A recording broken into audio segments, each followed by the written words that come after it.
freedom, man. That's what it's all about.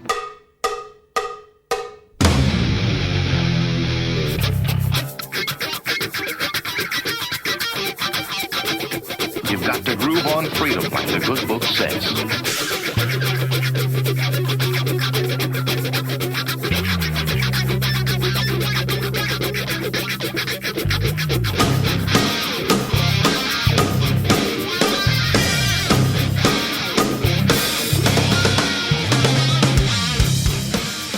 Welcome.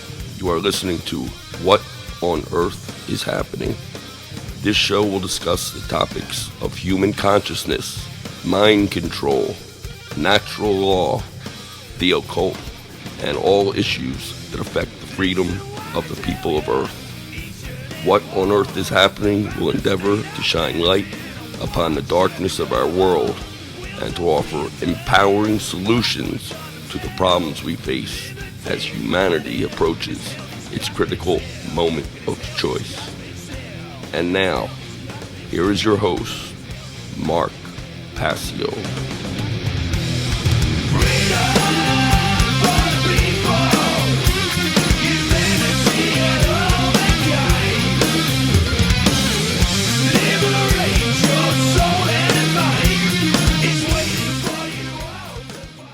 Welcome, one and all. You're watching What on Earth is Happening. I'm your host, Mark Passio. My website, whatonearthishappening.com. Ladies and gentlemen, government is slavery. And here on What on Earth is Happening, we are ending slavery one mind at a time. Welcome, one and all. Thank you for tuning in today. Today is Sunday, February 27th, 2022. This is episode number 244 of What on Earth is Happening. We have a great show lined up for you here today. I'm going to be talking about the state of software in the modern world and why that is so important. And we're going to be discussing what I call the satanic mindset of software developers. What puts them in that mindset, what the characteristics of that mindset represent, and how that affects the quality of software in the world, and how that affects the state of our world.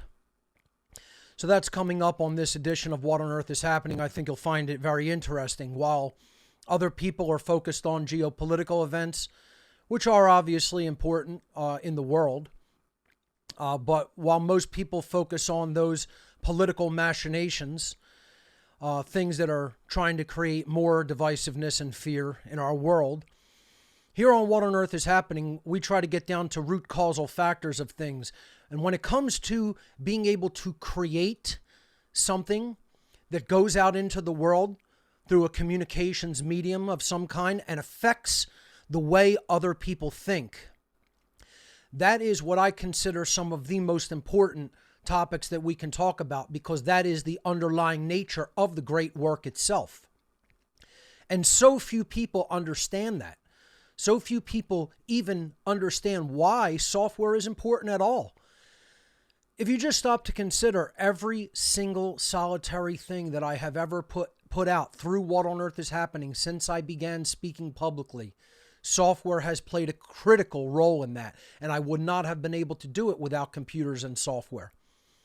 Technology is the modern medium of expression of ideas. And if you don't understand how to use the technology and you don't understand how the software works, you are limiting your potential audience of people that you can influence. And some people have begun to understand that. Some people still don't understand that. But that's what we're going to be discussing here today in just a little bit on What on Earth is Happening. Before we get started, I do have a few quick housekeeping announcements. Let me switch over to my slides. All right, here is the artwork for today's show. Thank you to Will Keller for continuing to produce great podcast artwork. And again, the title, The State of Software, the Satanic Mindset of Software Developers and Why It Matters. So we'll be getting into that in a few moments. As I've been saying for the last several weeks, I am running on a new streamlined format. I call the new format of the show What on Earth is Happening 3.0. to delineate it from the earlier audio podcast version and then the video podcast version with a larger crew where we were set up with multiple cameras. I'm running and producing the show just at my computer desk in my bedroom right now because I need to sort of just take it down to a lower level for my own health and betterment. And this format has been working out, a few technical glitches, but we've worked through them. And we're on a 6-month on, 6-month off schedule now from January to June. After June, starting in early July, I will be hosting the How to Become the True Media seminar, so the show will not run during the 6 months that the seminar runs from July through December. The One Great Work Network is, of course, live at onegreatworknetwork.com. One of the biggest undertakings I've ever done, beginning this network and curating it with all the great content creators that we have aboard. I onboarded 2 new content creators, going to put up a third probably later today. And that's going to bring the total, I think we're at 55. It's going to bring the total to 56. And I think we still have about 4 more content creators that we're going to be onboarding in the next week. So look for new content creators at onegreatworknetwork.com. Everybody's been doing a great job on the network, from content creators to producers to our liaisons who help the content creators if they have any issues. So thank you to everyone involved in One Great Work Network. We're into our 2nd year of One Great Work Network now in the month of February 2022. And I think it's been going really great.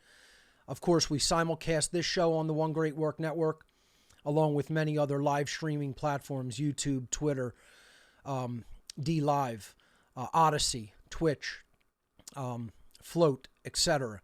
So coming at you live, simulcasting on all of those live streaming platforms. When you get a chance, check out One Great Work Network. I'm sure you'll be impressed both with the 24/7 live stream that we have up there and all the content creators' great work that they put out on their individual blogs on the content creators sections.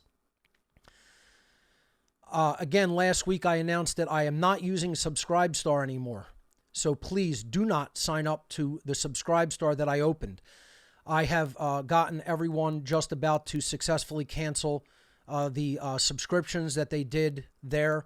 I apologize for telling people that it was ready to go. I did not check. They did not tell you up front that they wanted tax collection documents filled out. Therefore, I halted it after about the first week of trying it out, and there were several people who subscribed. If you were one of them, please unsubscribe. I created a 0 subscription tier in order to make that easier for people. Hopefully everybody moves their subscription to 0 for free, or just cancels their subscription. I think I have only 2 people left that I have to contact and make sure that they do cancel their subscriptions on Subscribestar. It looked promising, but when you couldn't withdraw anything without first giving them reporting documents, that was enough for me. So I apologize for the confusion regarding that, and hopefully the couple of people who still have active subscriptions will go up there and just cancel those subscriptions. So just want to announce that this week. That's the last time I'll be doing that. On a good note, I have implemented the Wise platform for international donations. This is a great option if you're an international donor for What on Earth is Happening. It works pretty well.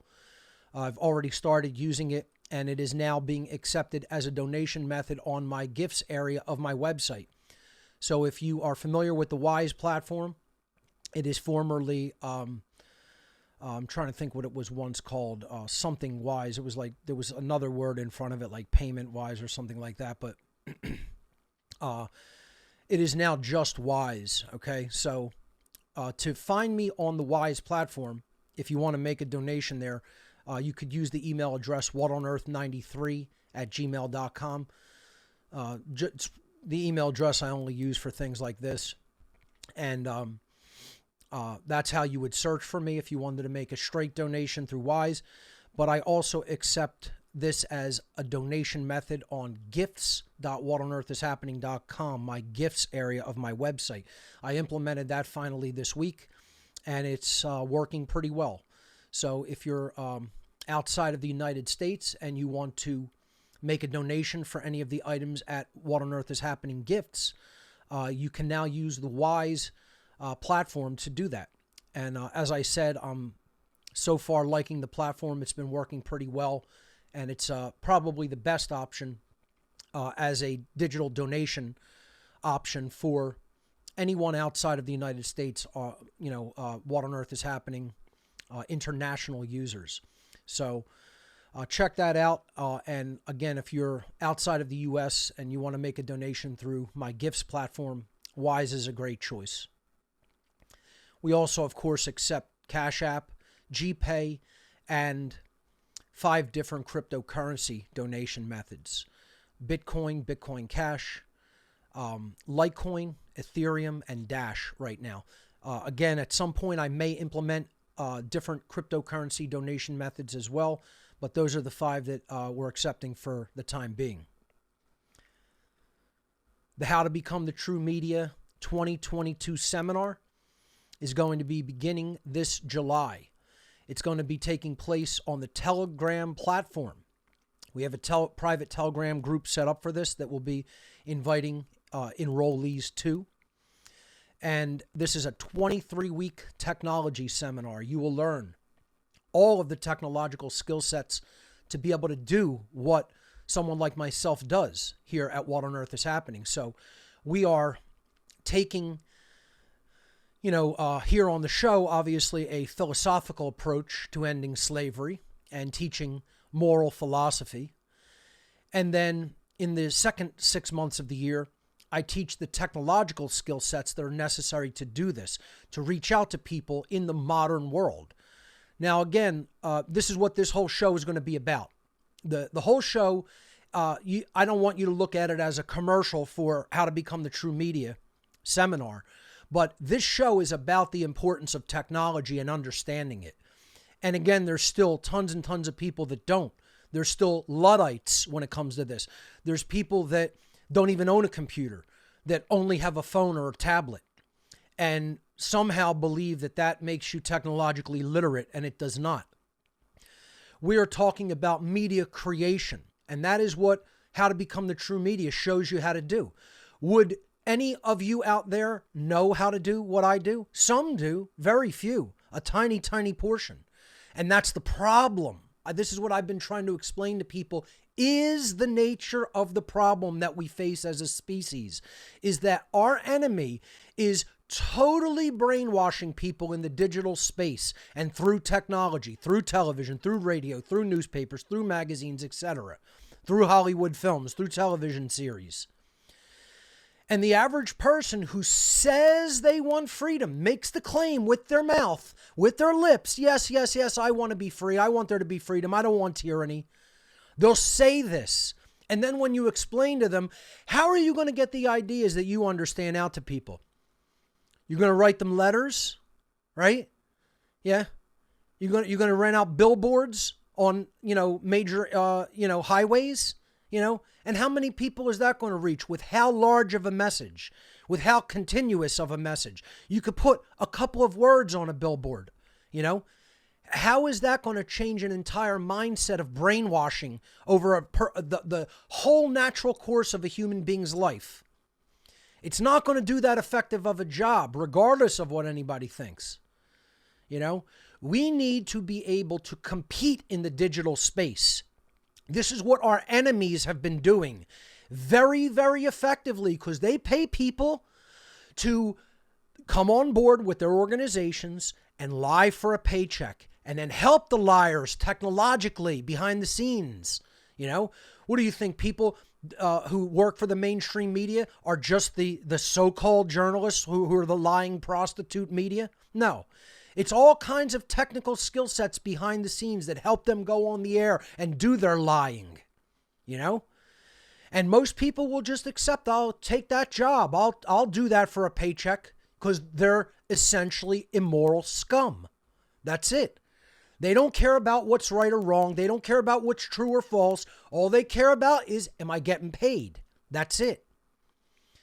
This media seminar, How to Become the True Media, okay, teaches people how to combat the lying prostitute media.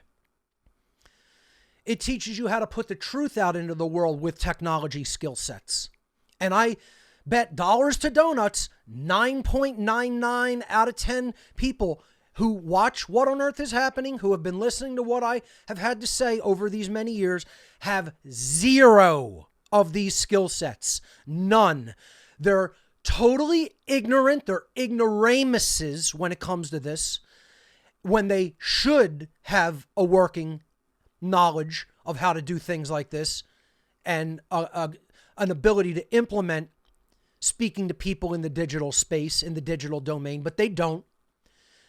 Even though I've been saying this for years and years and years, that this is what's truly important, that this is the skill set that needs to be learned.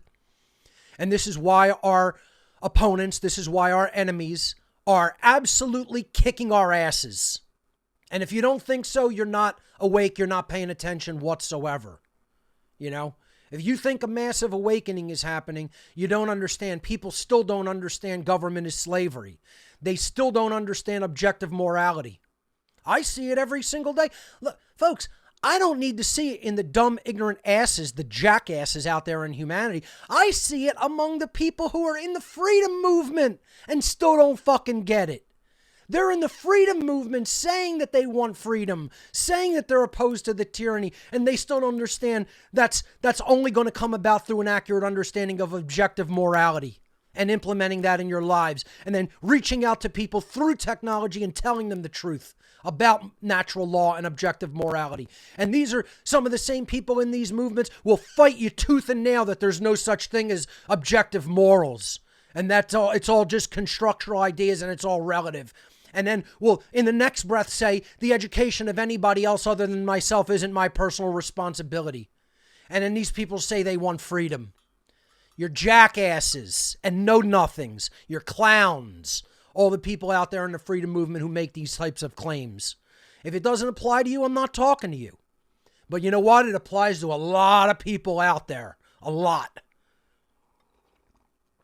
And your enemies look at you with more contempt than I do. And look at you as even bigger fools than I think you are. Believe me. I know their mindset and they're laughing at you like the jackasses that you are. So if you want to get your head out from up your ass and you want to learn something that's really going to help to change the world, maybe you might want to look into taking the How to Become the True Media seminar this year and you'll learn a fucking thing or two instead of remaining a dumb, ignorant jackass. Okay? How's that for a right-in-your-face promotion of my seminar, right? Stop being an ignorant jackass. Take the How to Become the True Media seminar and you'll learn a fucking thing or two about how to put your voice out into the world if you're not a damn coward.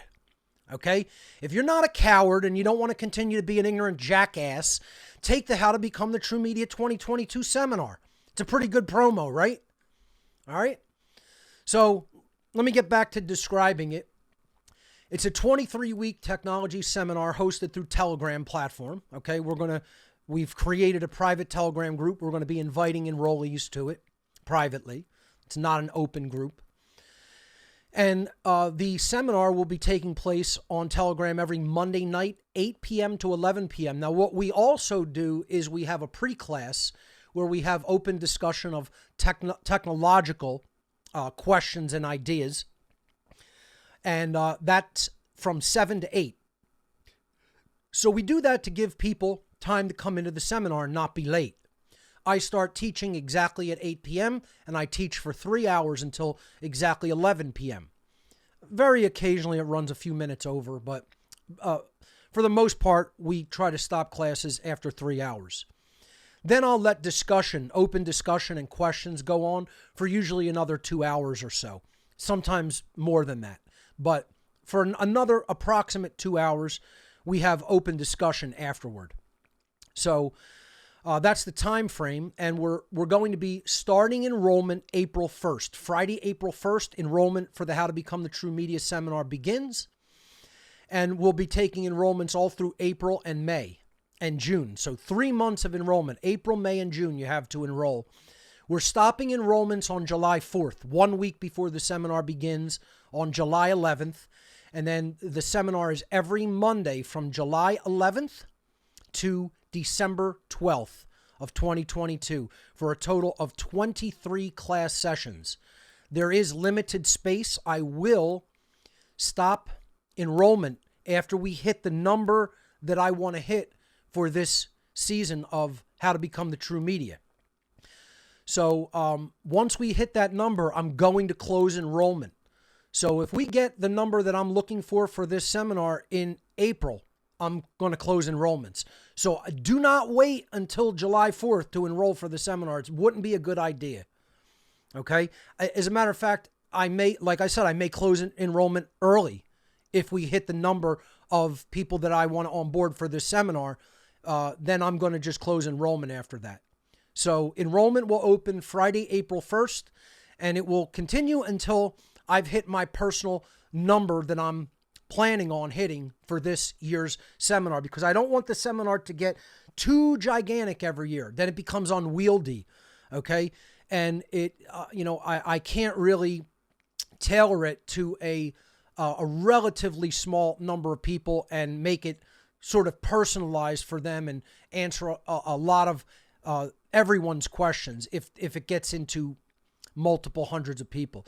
So just keep that in mind. I'm going to open enrollment on April 1st. I would not wait a long time to enroll if you want to get a seat in the How to Become the True Media 2022 seminar this year. For more information on the seminar and a brief listing of the skill sets that I will be teaching in the seminar, you can visit howtobecomthetruemedia.com. Once again, the URL for the seminar is howtobecomthetruemedia.com. And this is going to, like I said, play a lot into what we're going to talk about here as the main topic today. The What on Earth is Happening IPFS project is a project to make all of the information that I've ever delivered here on What on Earth is Happening in podcasts, presentations, videos, interviews, etc. Uncensorable, completely and utterly uncensorable. We've begun putting up the first node on the IPFS network. It's going pretty well. We're going to try to continue to onboard people.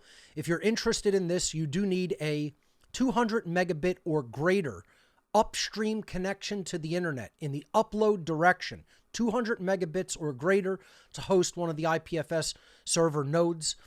If you're interested in this project, please visit whatonearthishappening.com/IPFS.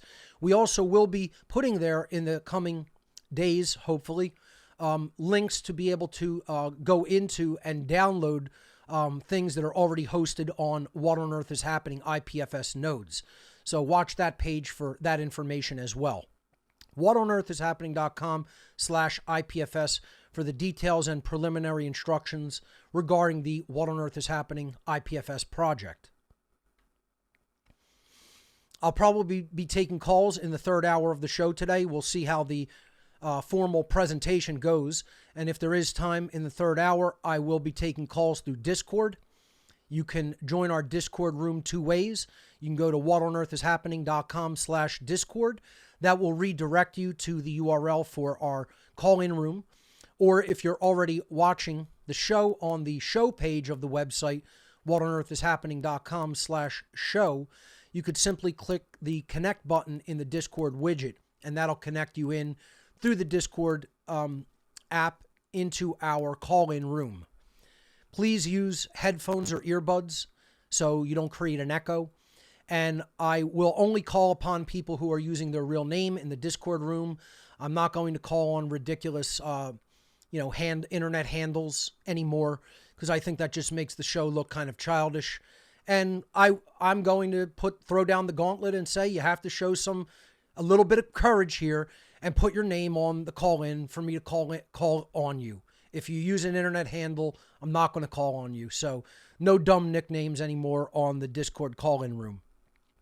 You could use those, but I'm not going to call on you. So that's for the call-in for later. Let's jump into our topic for today. And I'm going to approach this in reverse, actually. And you'll see me do this sometimes where the topic of the show was the state of software, the satanic mindset of software developers, and why it matters. Well, I'm going to talk about why software matters first. Then we'll get into the mindset of the developers who write it. And, this is something that I really do need to do more shows on. People consider What on Earth is Happening deep psychological material. They associate it with deep passion for freedom. And people hear me get upset. They hear me rage against people's ignorance. They hear me rage against people's immorality in our world. That is what is creating tyranny. That's what is creating the destruction of freedom. That is what is leading us into bondage and slavery. Ignorance and immorality. And when it comes to the ignorance of morality, of objective morality, that's what people will hear me often get the angriest about. But one of the things that really sort of sets me off, and it's something that I feel most people have zero understanding of it, none whatsoever, is how software works to help or hinder the kind of work that I and other people like myself who are content creators in the great work do. And the people who don't do this work, the people who have no idea how to do it because they're lazy and don't want to learn, because they're just ignorant and they think it's a colossal effort to try to learn this type of stuff, when if they just applied themselves and stopped being fucking lazy, they could learn it rather quickly, especially with the tutelage of someone like me, if they would take advantage of that, because I'm very, very good at what I do. I'm not perfect at what I do. No one is. There's always going to be some type of errors that creep in that are no fault of even anyone, okay? But let me tell you something. I am one of the best at what I do when it comes to technology. Everybody who comes in anywhere near or around me will attest to that. I know what the fuck I'm doing, okay? And when other people come in, usually who think they know what they're doing, and take a look at what I know, then they go, holy shit, I thought I knew a lot, and I don't know nearly what this guy knows. It's the same thing when it comes to the knowledge that we need to understand, is that people don't understand how obsessive I personally am when it comes to this type of knowledge. And it's no different when it comes to software, when it comes to technology. I become practically borderline obsessive about it until I learn everything that I need to know to do what I need to do with it. That doesn't mean I know everything. Plenty of things in the technological world I don't know. No one knows it all. But to do what I do, I know it well. Okay? And I can teach it well. All right? So, the first question that we have to approach and answer honestly and accurately in a study of the state of software is, why does software matter at all? Why does this make a difference? So does this play some sort of a critical role in the great work? And of course, if you've been listening to me, you understand, of course, software plays a critical role in doing the one great work. As a matter of fact, I could not have done any part of the work that I have done without software. Zero. What on earth is happening wouldn't exist without software. If I didn't have software to run a website or to build a website, whatonearthishappening.com wouldn't exist.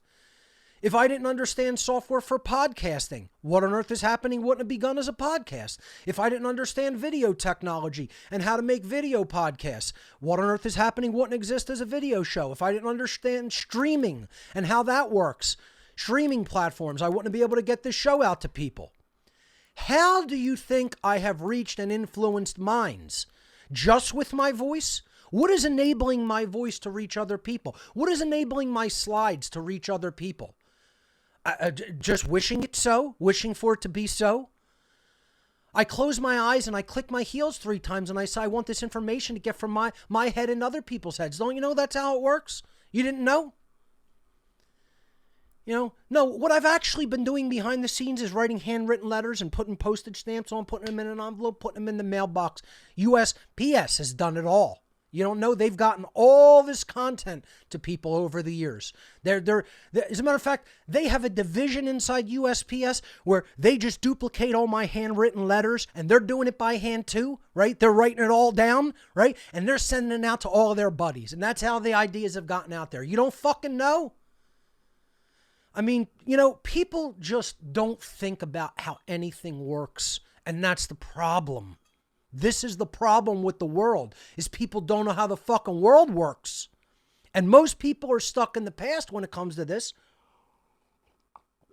They don't know the first thing about the first fucking thing when it comes to tech. Because they're scared of it. Deep down inside, they're scared of it.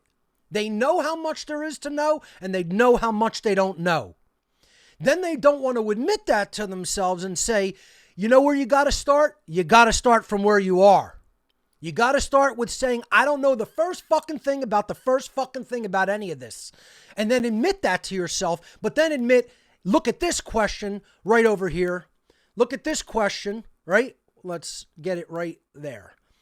How does it play a role in the great work? Does it?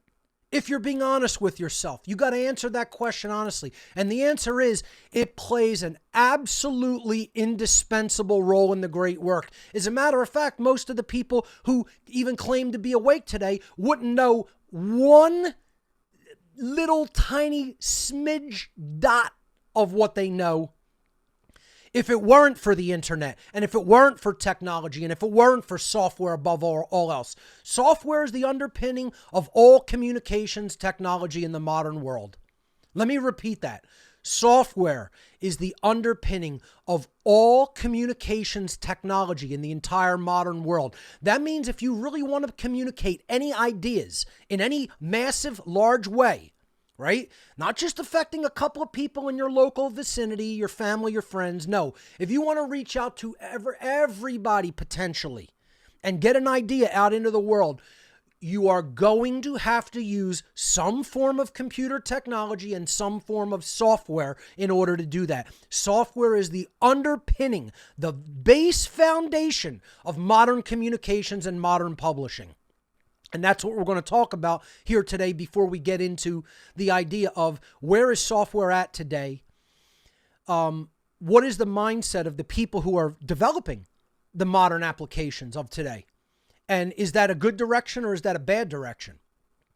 But this is the first question you have to understand. Why does software play a major role in the great work? So this next section, I'm going to expand on this. And these are some reworked slides from one of the How to Become the True Media seminar classes. Actually, I'm going to give you a little preview of things we talk about in How to Become the True Media. But I've tailored these slides to the show and just posing some questions. Why is the great work of ending human slavery not being accomplished? As a matter of fact, this is really the first question that I ask in How to Become the True Media seminar. Are we still to this day enslaved as a species? And of course, the answer is yes. And then if we are still enslaved as a species, is massive and major progress being made toward ending that slavery? And again, the first part of occult initiation is stop lying to yourself. Be honest with your answers to yourself and to other people, but above all to yourself. This above all else, to thine own self be honest. Okay? So I'm going to rework the Shakespeare line, the Sir Francis Bacon line, okay? And I'm going to word it the way it's intended to be worded. Above all else, be honest to yourself. Answer the question honestly. Is the great work really truly being accomplished in a wide-scale way? On a grand, societal, global scale? Or is humanity going deeper into slavery and bondage? And if we're honest with ourselves, we realize slavery is rampaging throughout the world. And the occult sorcerers of our world have a deeper control on the human mind almost than they've ever had. And people are, in their egoic mindset, are quadrupling down on their ignorance. Because they can't admit that they're a cult member. They can't admit that they've been following a fucking religion their whole damn lives as an ignorant, naive fool. They can't acknowledge to themselves, I've been fooled, I've been a fool, and now I need to buck up, acknowledge that I've been a fool, acknowledge that I got fooled and I got played, and then learn the truth and change their mindset. And most people won't do that because they're dumb, ignoramus egotists. Their ego has them in a total prison. Forget the prison with bars. Forget the prison even of tyranny in the world. The biggest prison is the prison of the ego. That's the biggest prison on earth. And this is what most people can't conquer. They can't conquer what's going on a couple inches right behind here. That's what they can't conquer. Because that involves acknowledging that you were wrong, which isn't a weakness. The acknowledgement that you are wrong is a strength. That shows that you're an actual strong person, that you're an actual courageous person, because you are willing to look at truth and how your thoughts and behaviors were out of alignment with it and say, you know what, I was wrong for that, and now I need to do the work of bringing my thoughts and behaviors into alignment with truth. So that's the first question we have to ask ourselves when it comes to what's really taking place. Is the great work being accomplished or is it not being accomplished? And why? So yes, the great work is not truly being accomplished.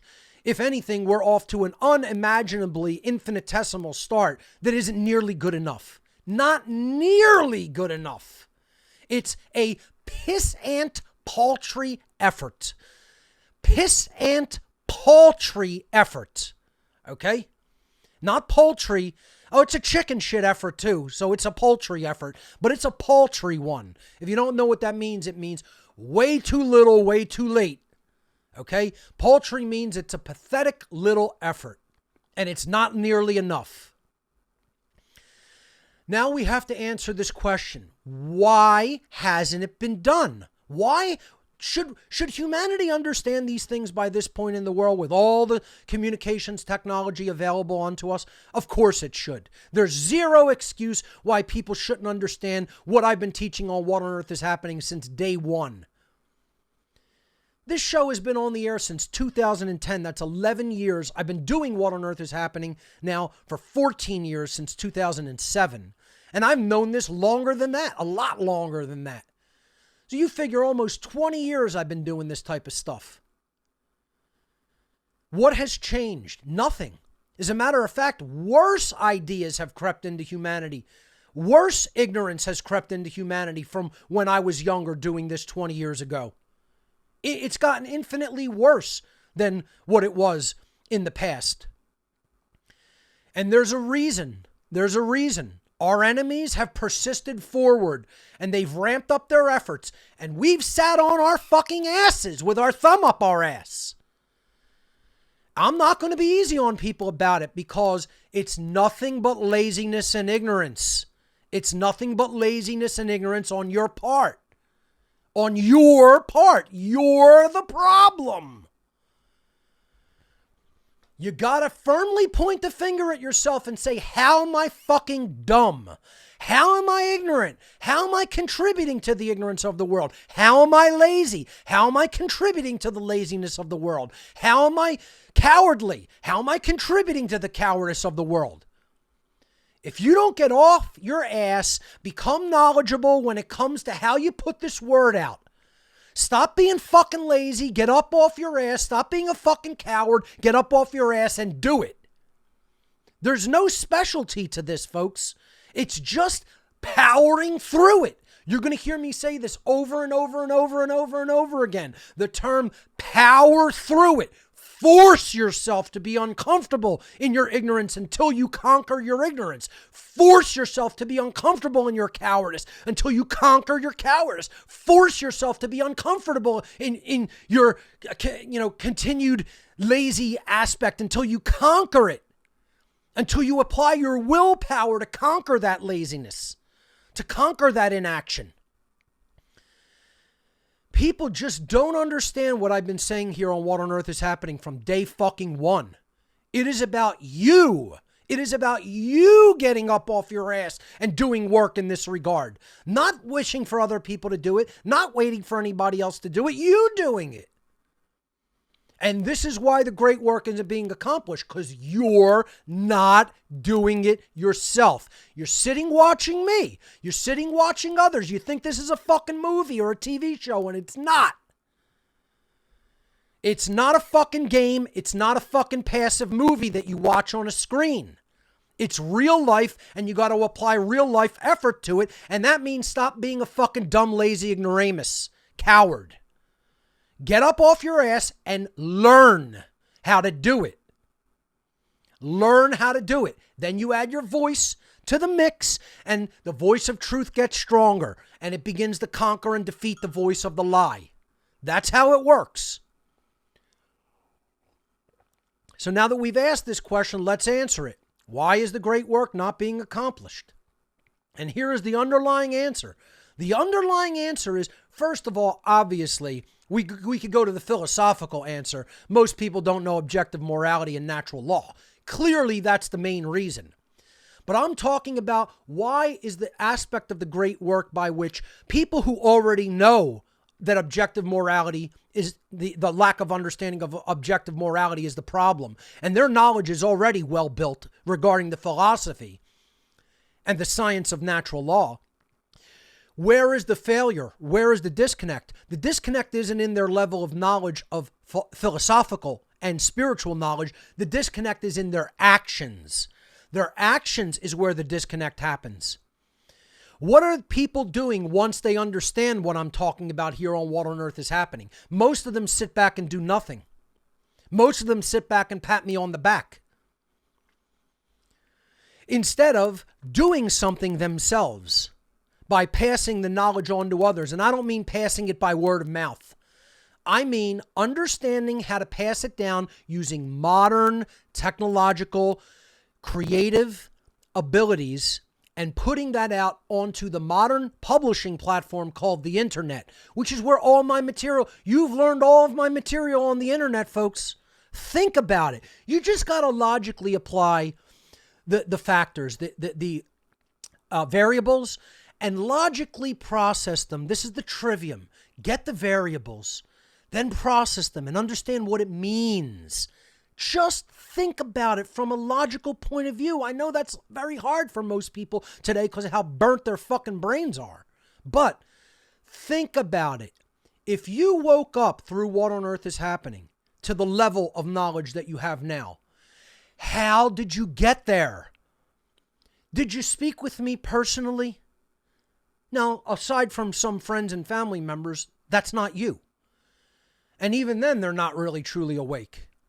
You know, people who speak to me on a daily basis. It doesn't necessarily mean they're all the way awake. You didn't learn about it from corresponding with me by letters. I didn't write a bunch of manuscripts down with a fucking quill pen and fold up the papyrus and put it in the mailbox and send it to you. That's not, you know, I didn't tie tiny scrolls to the legs of carrier pigeons. Okay? See, you got to just, it's got to be made so almost so fucking ridiculous that you laugh at how fucking dumb you've been. Thinking about the dynamic. You got to laugh at the former stupidity until you go, oh my God, that's true. That's right. That's exactly how I got all of this information. Through the internet. Well, if I didn't have the software and hardware and infrastructure called the internet to put this information out into the world, how would I have reached your mind? How would I have changed any of your thoughts? Helped to influence to change them, I should say. You changed them, if you changed them. I was the influencer of that, the helper in that process, in that alchemical process, nothing more. But could I have assisted in that process without software and technology? No. That's the modern alchemist's infrastructure. That's our weaponry. That's the medium of influence. How anybody could not see that, I don't understand. So, the underlying reason that the great work has not yet been accomplished to end human slavery is that most human beings still haven't understood the inseparable role that technological literacy has with human freedom. People will begin to be more free as more people become technologically literate and are able to do the great work. If you just know the information that needs to be communicated and you can't communicate it, what good are you? What assistance are you? What help are you? Like I said, you're Ralph Wiggum of The Simpsons, the dumb cop's dumb son, putting his finger up his nose up to his elbow and saying, I'm helping. You know, that's what you're doing. If you don't know how to help in the digital warfare space, you have to learn how to help. And again, like I said, I'm trying to explain to you the truth of the matter, not just be doing a commercial for how to become the true media. This should not be misconstrued as that, because we're going to get to why is the job that content creators like myself and media creative people like myself in the great work, why do we often have such a difficult time? And it's a colossal effort, not going to lie. You know, if you think it's easy, I'm not going to tell you, that you're correct about this can be difficult. But it's not so difficult that with a little bit of effort, you can't learn how to do it. You know, it takes competency. It's not like you just fall into it accidentally. You have to become competent through knowledge. And that's what I endeavor to teach people in how to become the true media. The problem is most people are still completely technologically illiterate. Just because you think you could pick up the black fondle slab of the modern cell phone, which is one of the problems of the world and why people are still technologically illiterate, and you could press an app and type thumb clack a few words into the app, don't think that makes you technologically literate. It doesn't. When you sit in front of computing systems like I work on every day and create specialist multimedia to do the great work and to teach this philosophical material, then you're becoming a creative, talented, competent individual. Not on the black fondle slab. That's a consumption device, not a creative device, no matter what they try to tell you. So this is the underlying answer. Well, if the great work isn't being accomplished because most people are still technologically illiterate, then what's the answer? Making them technologically literate. Or in other words, teaching them the modern communications and publishing software and infrastructure knowledge that they need to be able to put this work out into the world. But here's where we're really at. Most human beings in our world today are completely illiterate in modern communications and publishing technology. This is what most people look like when it comes to understanding how a computer works, understanding how software works. They're Luddite retards. Luddite retards. A Luddite is a person who is scared of technology and doesn't want to use it and learn it and is stuck in the fucking past. They're stuck writing shit down with a fucking pen. They're stuck sending letters to communicate, you know? And believe me, there's more people out there than you realize that are like this. I'm talking about even younger people, not just older people. And this is what they look like. They throw their head in their hands, they look at it, and they're like, I'm just technologically illiterate. I don't know any of that fucking shit, and I don't want to learn. And you know what? That's the problem. Anybody that thinks that way, I just want to let you know, you are the problem. Let's get that straight and clear. Let's get it straight and clear. You are the problem. Get as fucking offended about it as you want to get. It's still true. It's still true. Because you're not going to help influence anybody's mind in any kind of a wider sphere of influence in any way. Talking on the street, writing handwritten letters, just complaining to your family members. It doesn't get done that way. It gets done by influencing minds, influencing others' minds remotely through software and the internet. And if you haven't gotten this by now, I'm sorry, you're just fucking retarded. If you don't get that, you're just fucking retarded. And to make this claim here, like this being made in this meme, I'm not good with computers. No, that doesn't cut it. That doesn't fly. It's actually bullshit. You're just lazy. You're just fucking lazy, son. That's it. You're just fucking lazy, girl. That's all it is. That's all it comes down to. Is a bunch of dumb, lazy boys and girls that need a foot in their ass. And unfortunately, their real parents haven't given it to them. And their friends haven't given it to them because they're just as ignorant and lazy. It isn't 1989 anymore, folks. The excuse, I'm not good with computers, is no longer acceptable, and it hasn't been for probably the better portion of a decade and a half. All right? What you got to do is accept you've remained ignorant, stop dwelling in the shame of remaining ignorant all these years, and start fixing it.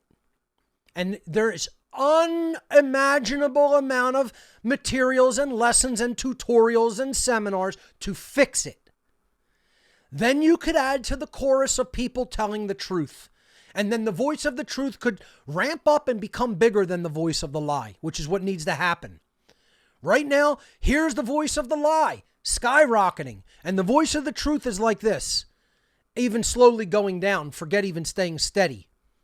We need to skyrocket the voice of the truth up to the same level as the voice of the lie. And the only way to do that is to learn this technology, learn how to be a creative individual, and publish and communicate through the internet. That's where most people are at. Most people are online. And you're going to reach them by getting a video out. You're going to reach them by getting a podcast out. Who are two of the most, let's say 3 of the most influential people in the world right now? Joe Rogan, Alex Jones, Tucker Carlson. You hear their names all over the place in the so-called freedom community. Or even the people who are just questioning narratives. I'm not saying that I would say that they're the top of the list. I'm saying that people hear their names, they talk about, in general, freedom, and they're influential.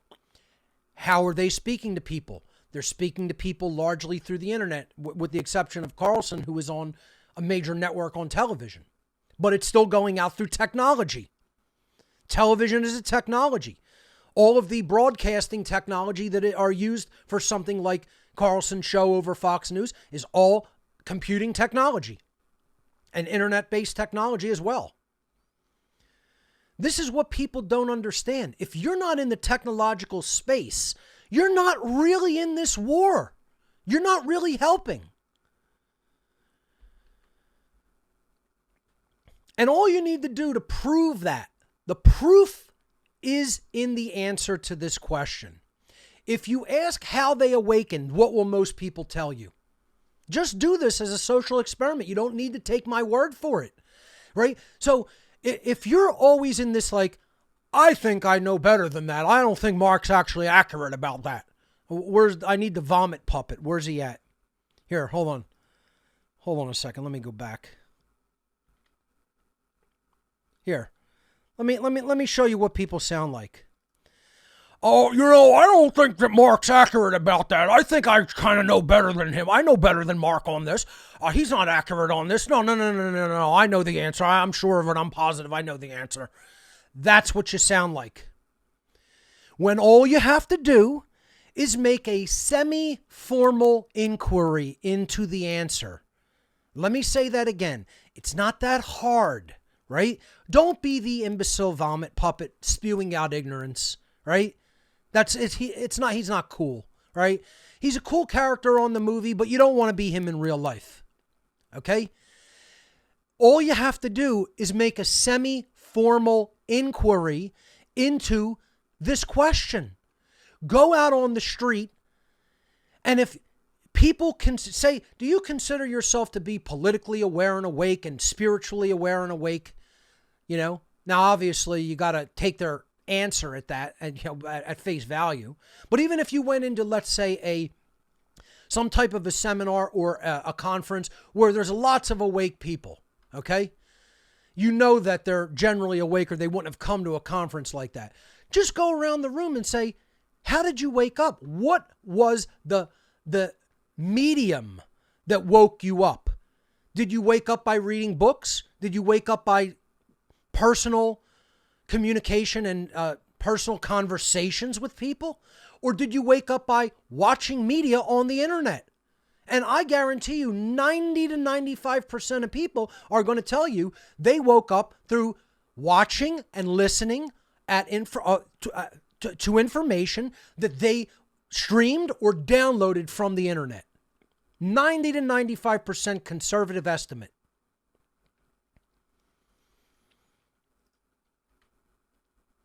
Most people who are even somewhat awake would tell you that they awakened from researching on websites, watching digital videos, and listening to digital audio. Even if it comes down to something like listening to Coast AM in the years past. You know, listening to Art Bell's old shows or George Norrie's shows. I don't really see that as a, tremendous valued platform anymore because it's a lot of frivolous material on there. And they kind of lost their courage and stopped talking about the government enslaving us, at least on 99% of their broadcasts. But I'm just saying, a lot of people got influenced to go and look into other topics through shows like that. That's technology. Radio is technology. A lot of people listen through podcasts to that, which is internet technology. What about documentary films? Tons of people wake up from watching documentaries. Well, how are they getting those? They're not going to Blockbuster and renting documentaries. They're downloading them or streaming them online. Internet technology. What about podcasts? Look at the influence somebody like Rogan has or Alex Jones via audio and podcasts or daily streaming shows. Again, if you consider yourself awake to the real mind control machinations going on in our world, the real occult mind control aspects, and you learned that from What on Earth is Happening, how did you learn about it? You didn't learn by sitting down over a cup of coffee with me. You sat down and you watched my podcast. You listened to my podcast. You watch my podcast. You watch my presentations and videos. And that's how you gain that knowledge. Or then you went and read the books that I posted. Most people are reading books digitally today. Regardless of what anybody thinks about that technology, that's what's waking people up. This is what a person who is waking up looks like. Okay? A person waking up looks like this guy. They're not sitting in a chair having a conversation with an unimaginably learned, scholarous, shaman. Okay? They're sitting in front of a computer screen for hours and hours a day, and they're watching and listening and reading. That's how people wake up today. Folks, this isn't hard. It's not hard. You know what it involves? It's the same thing as shadow work.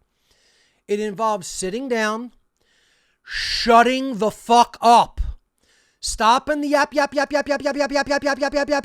going on in the mind of what you think you know and spewing it out like the vomit puppet and thinking it through from a logical standpoint in silence. Shut the fucking mind up. Sit there in silence and think about these dynamics from a logical point of view. And like I said, I know that's a tall task for most people in the modern world because their brains are fucked up from all the poison they've put into it. I get it. I understand that. Don't think you're talking to somebody who doesn't understand the connection between health and nutrition and how the brain functions. I get it. What I'm saying to you is you got to make an effort to try to understand it before you put out bad information and stay in a place of ignorance and inaction as a result. This is how people wake up in the modern world. So if you're not part of putting the information out there, you're not contributing to helping people wake up. Not truly. You can lie to yourself all day regarding that dynamic. You can lie to yourself all fucking goddamn day. But the truth of the matter is you're not really effective. You're certainly not as effective as me. Let's be fucking realistic. I'm a legitimate influencer when it comes to these dynamics about morality. Anybody want to put their skills up against mine regarding how many people they think that they've influenced in the world? And let me tell you, I'm the first person to attack myself and say it's been a shit effort. It's been a paltry effort. Look at what it's amounted to. Look at the state of the world. It's amounted to a hill of fucking beans. It's amounted to hardly anything. For the people who it has helped, it makes a difference in their lives. Has it really changed the world? No, because it's not a big enough effort. It's not good enough. It's not large enough. This is what I've been trying to explain to you that you still don't fucking understand. If you're not a content creator, you still don't understand what I've been saying, or you've still been resistant to it. You haven't made it a priority enough in your life to say, I got to get up off my ass and I have to speak. It's not going to change by itself. The world changes when enough people speak a different result into existence and influence enough people's minds to change their behaviors. This isn't that difficult to comprehend. The dynamic is not that difficult to comprehend and understand how it works. Shut your fucking mind up. Shut the fucking chatter of the mind up and listen. Listen to a voice of wisdom and reason, which most of you haven't done. You're locked into your thinking. You're locked into your ideas because most of you are just, your brain has fired incorrectly so many times. It's locked into the incorrect sequence of firing patterns. I know, I was there. I had the same kind of brain when I was younger. When I was in Satanism, my brain was fucked up and I was locked into those patterns, thinking about me all day. I transcended it through shadow work. I transcended it by forcing my way through it, willing myself out of that state of mind. And it was the hardest work of my life where I didn't think I'd survive it. That's how hard it was to do. If I could change it as fucked up as I was in the past, anybody can change it. You got to just apply your willpower to change your thinking. So the vast majority of human beings exist in this state of total technological illiteracy. Total ignorance of how to publish and communicate through modern forms of media. This is what most people look like. They look at a computer, they throw their hands up and they're like, oh, well, I don't know how to do this. I'm fucking out. Because their parents and their teachers and their friends and their family members never taught them persistence and willpower. They never ingrained that into them. I'll tell you some personal anecdotes and stories. I don't care. I'll tell them. I'll air out my dirty laundry and I'll tell people personal details about my life because I don't care. I'm not ashamed. I came out correct as a result of what I went through. I went through the hardships and the problems that I went through to toughen to the extent that I would persist in doing this work. And people can say, hey, I complain, oh, this and that. Say whatever the fuck you want. I'm still here doing it. I'm the one doing this. I'm the one teaching it. I'm the one teaching the fucking seminars. What are you doing? That's the question. What the fuck are you doing? What the fuck have you done? Compare what you've done to what I've done, and it's really a fucking hill of beans in comparison. Get as offended as you want. It's still true. Here's the problem. Somebody like this who throws their hands up the first time any problem occurs, and then they go, I don't need this aggravation. I could be doing something enjoyable. And then they walk away. And this is what most people are. Most people in the world are this. Okay? That's why I get it. I know my viewership isn't great. You want to know why? I'm not the new age guru telling you you're just fine. Telling you all you got to do is feel good. I'm the one telling you your parents fucked you up, boy. Your parents fucked you up, little girl. You're still fucked up and you haven't worked it out. You haven't dealt with that trauma. You haven't confronted it, identified it, and transmuted it. You haven't done it. Identify, confront, transmute. That's the shadow work trivium. And most people, what they do, here's some hardship. Here's something I don't understand at first. I don't get it. Out the door. And you think you're helping. You think you're helping the world change. That's a fucking little baby fucking child who has no confidence in themselves. That's what it is. When what you got to do is you got to sit there with the not knowing. You got to sit there and force it to change by delving into, why don't I understand this? Let me look deeper. Let me read about it. Let me read a manual. Let me watch an instructional video. Let me go and ask somebody who knows more than myself. And pay attention. This is the other thing. People have no focus. Their minds are in a million different places, talking about something else instead of focusing in on what's happening in the actual moment. Be present. You know, that's the problem. People want to be somewhere else. You don't think I want to be anywhere else? I'm looking out the window on a beautiful sunny day, and I'm cooped up in the fucking house making slides. And I got to sit my ass down there by an act of my will, no matter how bad it makes me feel. Imagine not having the freedom because of this work. You don't have the freedom to walk away and do what you want.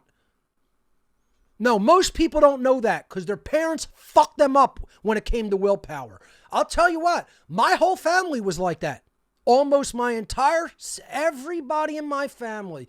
Well, if it's making you angry and and you're getting frustrated, just walk away and leave it alone. The only person who was like, if it's worth doing, spend your time to get it right, was my grandfather on my mother's side. My grandfather, Lewis, sat me down and he would say, don't do a half-assed job. If the job is worth doing, then do it right.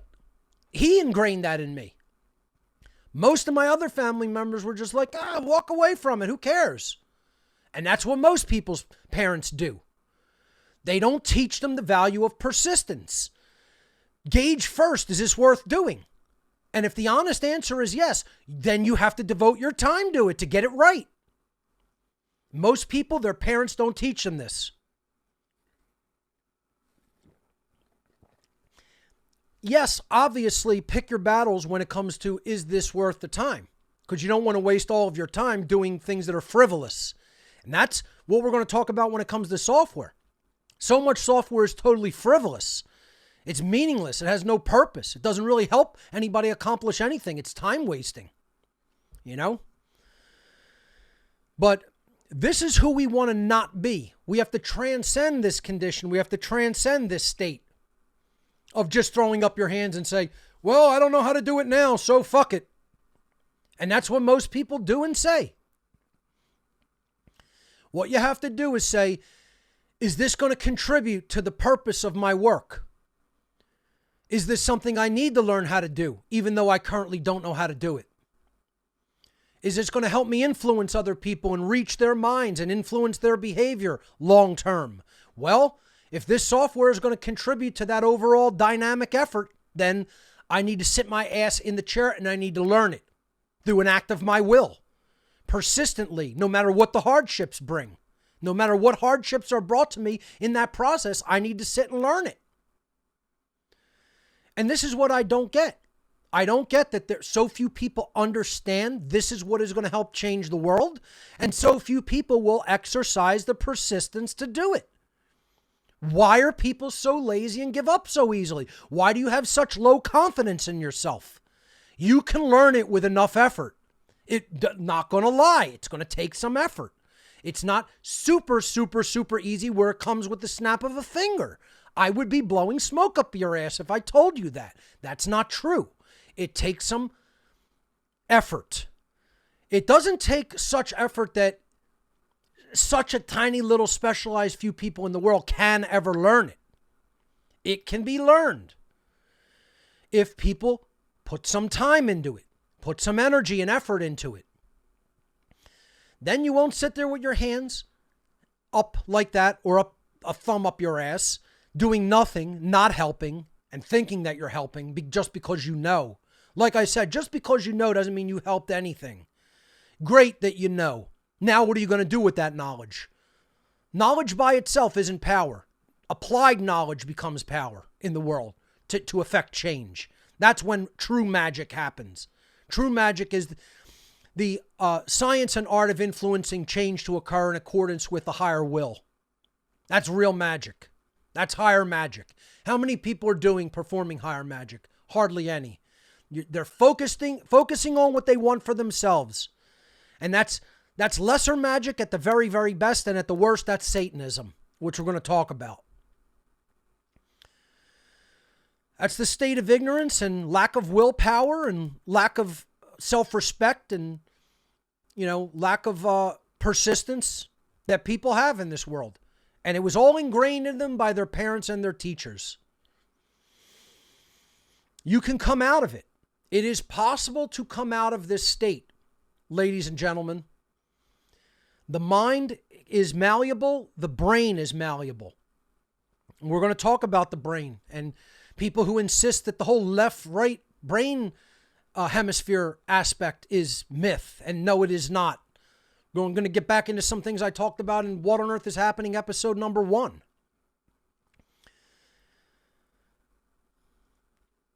The bottom line when it comes to the answer of why the great work is not being accomplished is there's too much technological literacy to get the ideas out into the world. The mainstream media is pumping the lie out into the world and holding people in the state of thrall and mind control. The great work of ending human slavery will never be accomplished until the knowledge of how to publish and communicate in the modern digital age is acquired and put into action. Let me read that again because it's that important. The one great work of ending human slavery will never be accomplished until the knowledge of how to publish and communicate in the modern digital age is acquired and then put into action in the world. It has to be acquired first. That's what acquiring knowledge is, the process of overcoming ignorance and learning how to do something, how to manifest something, how to accomplish something. Then it has to be put into action. Then you need to actually do it. You don't need to talk about it. You don't need to have the knowledge and sit on it. You need to actually use it and apply it in the world. And then it becomes wisdom. That's what wisdom is knowledge applied toward right action. And don't expect the great work to just magically happen on its own. It is not an automated process. I've said this many, many times. New Age teachers who are telling people that the great work is assured and is some type of an automated evolutionary progress, you're a lying sack of shit. You're a false spiritual teacher. You're a liar, and or you don't know what the fuck you're talking about. It is not an automated process. It is something that is directed by the will. It is directed by knowledge and willpower. And it does not happen instantly or automatically. It is not some self-directed process. We have to take the reins and drive that process ourselves.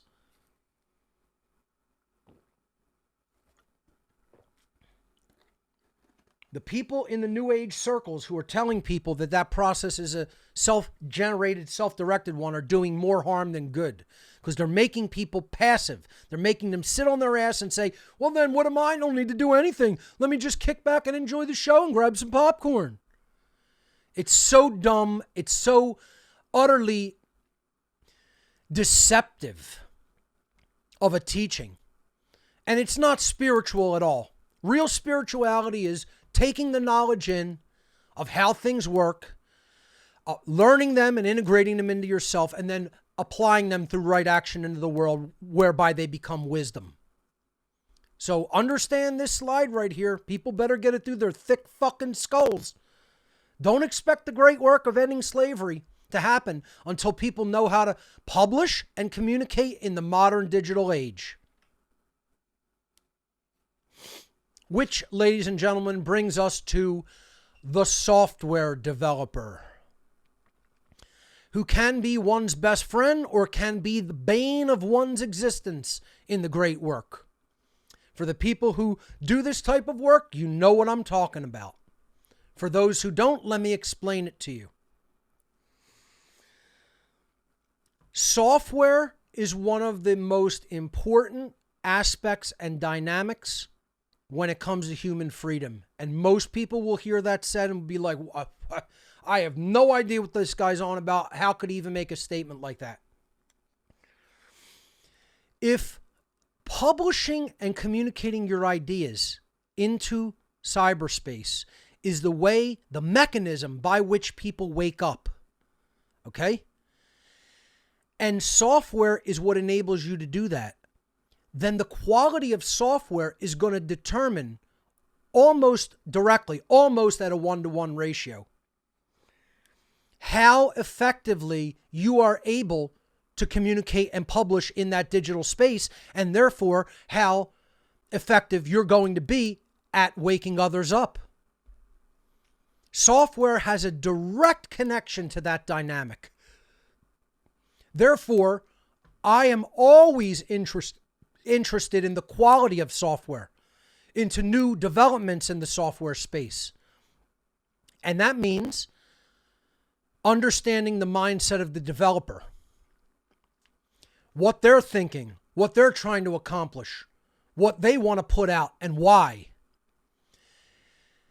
Because I understand their creation is the mechanism that's going to enable that communications and publishing to do the great work. They don't even understand that, most of them. Most of them don't even understand software can be used to influence others' minds. Therefore, it's going to be a driving mechanism in the great work. Most software developers never even think that thought for a second. Even if their software is the very software that's doing that, they don't think like that. I'll show you how most of them think. Now, I shouldn't make blanket statements during this whole second half of the presentation, because it is true that it is the large, vast majority of software developers who I'm going to apply most of what I'm saying to. It isn't all of them.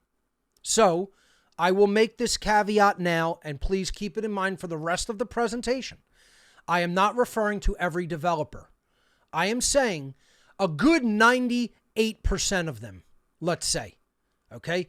There's a couple of percent who really do understand some of these dynamics and are working to put good quality software out in the world to help people communicate and publish and get these ideas out. And that is one of their underlying motivations. But the vast majority of them are going to fall into the category that I'm talking about here, that have this satanic mindset, which we're going to talk about. Most of them are, like I said, never think about the dynamic of how can this help improve the world. Most of them sit in front of their computers. They open up their IDE, their integrated development environment, which is software that is used to build other software, basically, writing and compiling code and making interfaces for software and software packages. And this dynamic that we're going to talk about here never even enters their mindset at all. They sit there and they program, let's say the developer thinks to themselves, there's a need in this community. There's a gap. There's no software for this purpose, for this, specialized purpose. Let me fill that gap. Let me fill that need. And in doing so, that feature set will be filled and people can have software to do it, and I'll make some money in the process. That's the general overarching motivation for 99% of software developers. Almost all of them are not sitting there thinking ideas regarding what's going on in the whole control system of our world, and ideas regarding morality might flow easier and more freely if this software were developed and put out into the world. They don't think of purpose like that. And that's the problem, is that we don't have a lot of awake software developers. And I mean really spiritually awake software developers. It's a very, very, very exceedingly rare thing when a developer has woken up all the way spiritually. Exceedingly rare. Why? There's a very simple answer as to why. To do this is a perpetual lifestyle. Most people don't just become software developers later in their lives. Usually you study this from when you're young and you progress in your knowledge and understanding of new developments in the software world, and you build upon your pre-existing skill sets as you go. And that process has sort of shunted them into a particular way of thinking and held them there and kept them there. And they don't look beyond that box. That, you know, they're there and they're like, oh, this has gotten me to where I'm at, and this way of thinking has gotten me successful, and, you know, they don't look outside of it. And that is largely left-brained thinking, left-brained modality of consciousness. And yes, there is something to the hemispherical breakdown of the brain, the left hemisphere and the right hemisphere. Everybody who's been telling people it's all myth, you're full of shit. You don't know what you're talking about regarding actual brain dynamics and chemistry and neuroscience. And even a lot of neuroscientists are spreading false information regarding that. No one is saying that it's an exact breakdown across a hard line right in the middle and never the twain shall meet and there's no crossover in neural activity. No one has ever said this from the beginning when it comes to left and right brain hemispheres. We know there's a complexity. I'm tired of fucking explaining it. Once again, here, let me show you what you look like. You know, that left and right brain hemisphere stuff, that's all myth, don't you know? It's been proven to be a myth. And yeah, it's all the whole brain. And it doesn't break down all right down the middle like they say it does in left and right brain hemisphere. No. That's a myth. You look like a fucking retard, okay? You just do. And there's a reason you look like that. You're just dumb, son. You're just dumb. Nobody from the beginning has been saying that when you're a largely left brain thinking and locked in that modality of the brain, that means there's no right brain activity ever taking place. And it's all on the one side and none on the other. Nobody ever said that. You have thought that and applied it to what the other person has been saying. You have been incorrectly misinterpreting what is being said. Okay? I'm talking about they are largely in the thinking dynamics that are made possible by the left brain. And they don't leave those type of dynamics. They stay in that dynamic. They're shunted into it and held there by what programming has required of them. When you get into something that is largely logical and left-brained, you generally stay in that modality as you do the task. And then, as is said, all of the areas of the brain that wire together fire together. So when you get locked into that left brain only type of thinking, that logical, procedural, linear, detail-oriented thought processes, and that's all you do, day in and day out, day in and day out. You get locked into one way of thinking. And it can be very difficult to get out of that way of thinking. So, as a brief review, it is largely true that certain types of functions of thought, brain activity, human characteristics, etc., are made possible largely by the firing of neurons in the left or right brain hemisphere. Again, it doesn't mean all of that activity only takes place in that hemisphere. This needs to be understood. The left-right brain model is a largely oversimplified modeling of how it works, but it does actually still hold largely true. It does not mean when you're in a logical mode, there's no firing whatsoever in the right brain. That should be clearly understood. But you are largely using the patterns and circuitry that the left brain of the left brain hemisphere, and that's what makes that type of thinking possible. Logic, analysis, linear thinking, mathematics, obviously,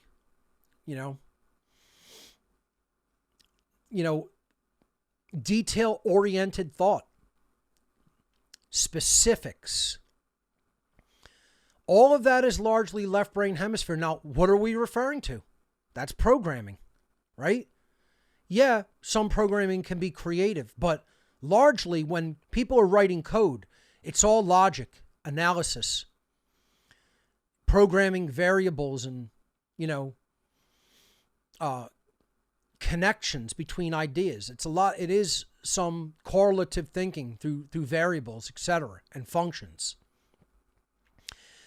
It can be mathematical, especially for programs that have to do certain types of mathematical transforms upon data sets. And we can see how the software developer will get largely locked into, sorry, I stepped backwards accidentally there. Let me jump forward again. We can see how the software developer will largely get locked into that hemisphere of the brain, because software requires those brain functions, programming software especially, requires far more than the right brain hemisphere types of thought and functions. Software development requires those left brain functions.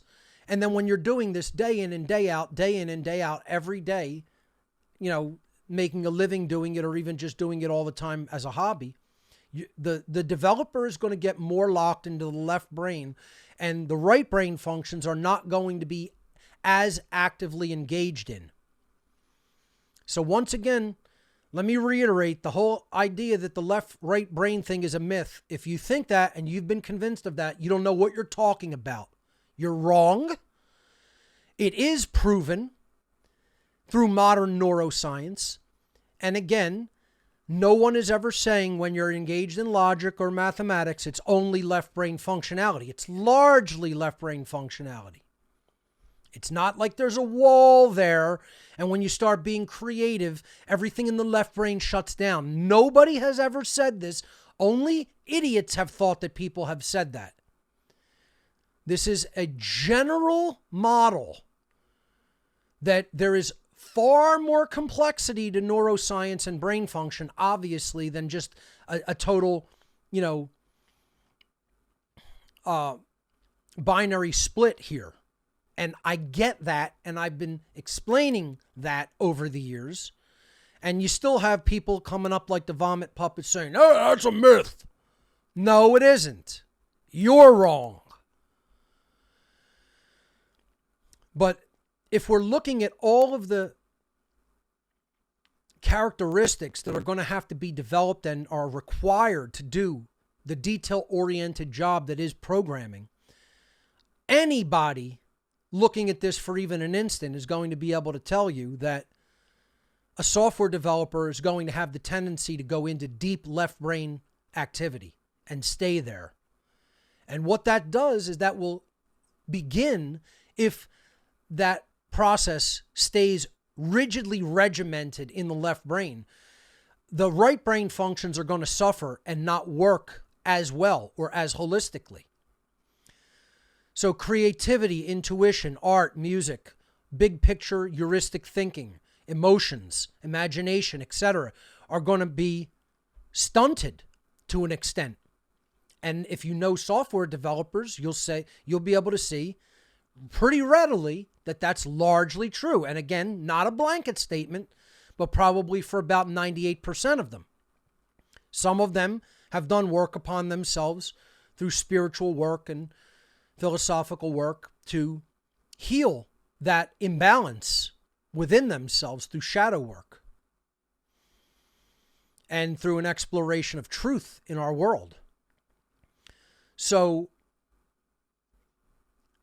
it's rare, but there can be balanced software developers who have proper brain balance and have come even to a place of an understanding of true spirituality and align their behavior to that modality of consciousness. I would say it's exceedingly rare, though. Exceedingly rare. Most people, if they know a software developer, are going to tell you they're highly logical, but are almost stunted in the area of emotion, in passion, in creativity, in a big picture worldview of things. They usually put their head in their work and they lock it in and they stay there. And they don't look up out of it. They can't see the big picture. They can't see the forest for the trees. That's why most of them are highly intellectual, but not very intelligent. And again, get as offended as you like if you're a software developer out there. If I'm not referring to you, no need to take offense. But it is true that most software developers do not have holistic intelligence. They have left brain intellect developed to a high level. You could be extremely high level left brain intellect developed and not have much holistic intelligence. You could have extremely high right brain intelligence going for you. Very creative, very imaginative, very intuitive. And you could be dumb as a stump holistically. It works both ways, folks. When imbalance happens, holistic intelligence suffers. Let me say that again. When brain imbalance happens, whether you're shunted too into the left brain modalities of thought and consciousness or too into the right brain of brain modalities of thought and consciousness, holistic intelligence wanes and suffers. That is why the whole point that we talked about here from the very beginning on What on Earth is Happening is brain balance. That means developing both intellect and big picture thinking, logic and intuition simultaneously. And yes, they can be wed. Yes, they do go hand in hand. Yes, they are both equally as important. This is a very difficult thing for most people to see and accept because most people are in one form of brain imbalance or another. Some people say all that matters is feeling and facts couldn't give a damn about them.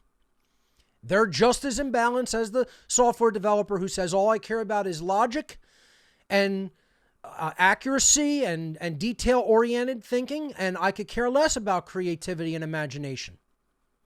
They're both forms of imbalance, and they both lead to a lack of holistic intelligence. Often, the person without the brain intelligence might have heart-based intelligence, and yet they lack clear thinking and logical thinking. And the person with highly developed intellect will lack heart-based intelligence. It's a rare thing to have both going for people. Very rare. That's why our world is so fucked up. Because most people don't even understand about these dynamics or why the balance is necessary. So this has been a reminder of that. And if you want a refresher on it, then go back to podcast number 1. And as I should be saying every single week, nobody should be listening from this point. If you're a new listener or viewer, you should be going back to podcast number 1 and listening in order at your own pace, because this information in What on Earth is Happening is cumulative knowledge. It is a stepwise progression of information, and the later episodes build upon the earlier ones. So for the software developer, what happens over time? Over time, they are locked into these left brain modalities, and then the neurons of the brain develop patterns and start firing along those lines and get locked into that circuit pattern firing. Those patterns of neural firing. And it becomes very difficult for them to get out of that modality and become balanced.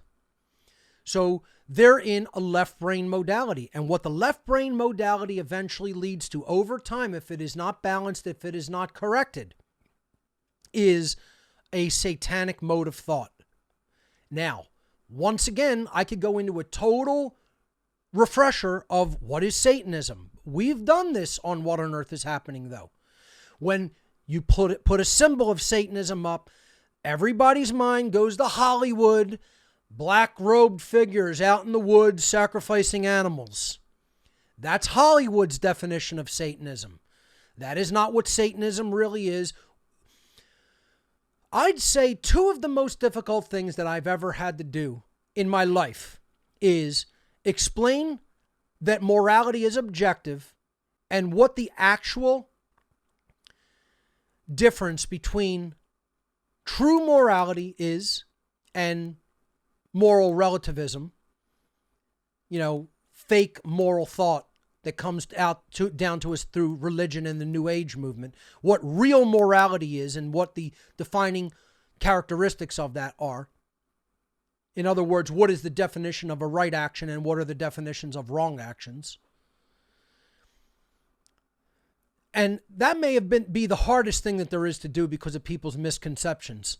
And I would say right up there with it, one of the other hardest things that I've ever had to explain is what real Satanism is. Because people have such wrong definitions of Satanism embedded in their mind that they are clinging on to the definitions that fiction and Hollywood and religion has given them of what Satanism is. And they're like, I don't care if a priest from Satanism tries to tell me what the tenets of Satanism are. I believe what my religion told me. I believe what the movie I just watched told me. Fuck a clergy member of the actual religion. I'm not interested, even though a member of the priest class was trying to tell me what this religion entails. I know better. See, once again, let's, we can review this constantly, but I've done a whole presentation on it. Okay? It was called Demystifying the Occult Part 2, Satanism and the Dark Occult. And if you need a refresher, go back and watch it. And in it, I explain the main tenets of Satanism. Egotism or selfishness. Moral relativism. Again, going hand in hand with what I just talked about. Most people in the world fall into these categories. They're totally egotistic. They're totally in their own head. They're totally selfish. They don't care about what's right. They don't care about what sacrifice might be required of them to do the right thing. Because all they care about is themselves. That's what Satanism is. If you're the kind of person that only cares about you and your own, you just might be a Satanist. You don't have to put a Baphomet medallion of the sigil of Baphomet around your neck and wear a black robe to be a Satanist. There are de facto Satanists, meaning Satanists indeed.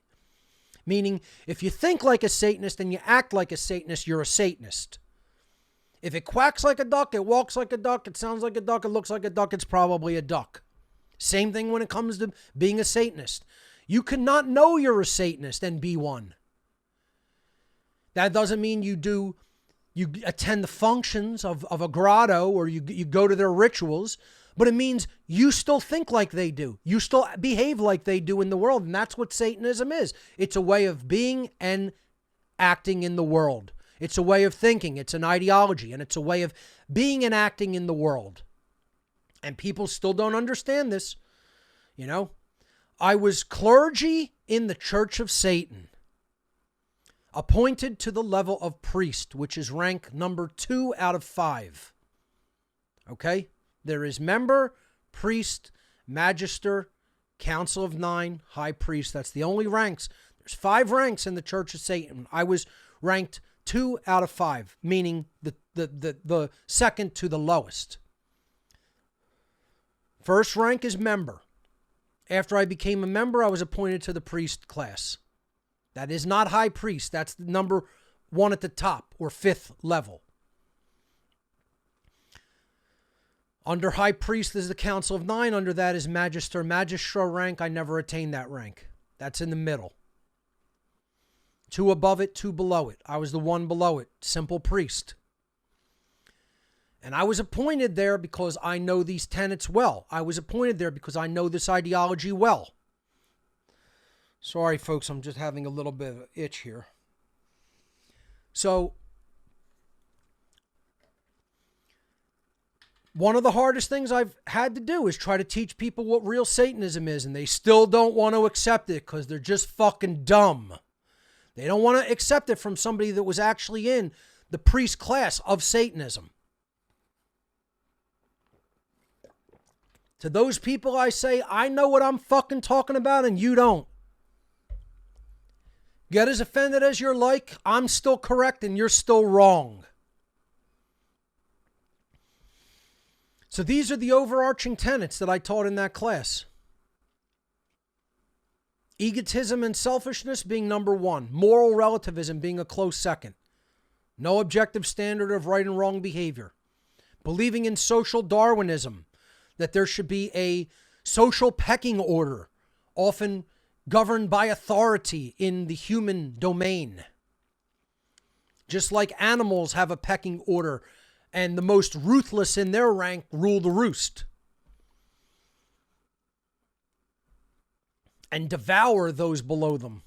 And people think we should mimic that behavior in the animal kingdom, and we should mimic the animal kingdom behavior in the human social domain. That's what's gotten us into slavery, dumbasses. You know, people who still think that bullshit. That's what's gotten us here. That's why we're enslaved. That's why you're enslaved.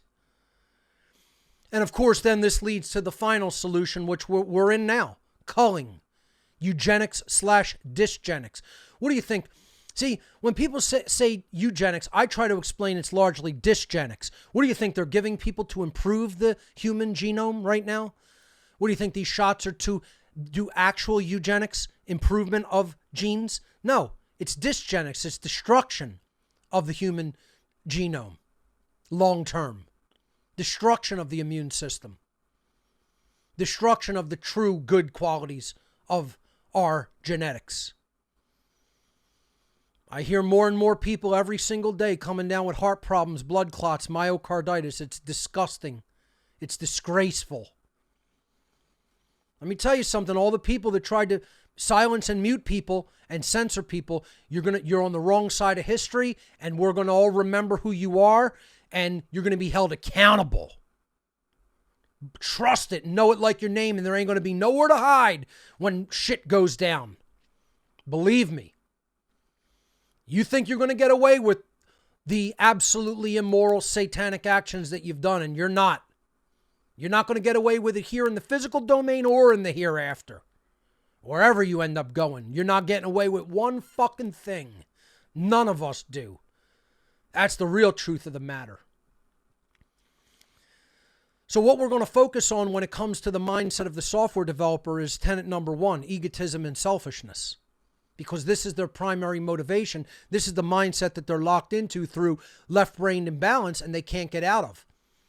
Whether they go into moral relativism, social Darwinism, and then even side with their masters in culling and dysgenics, eugenics/dysgenics, is another story. That's for another time.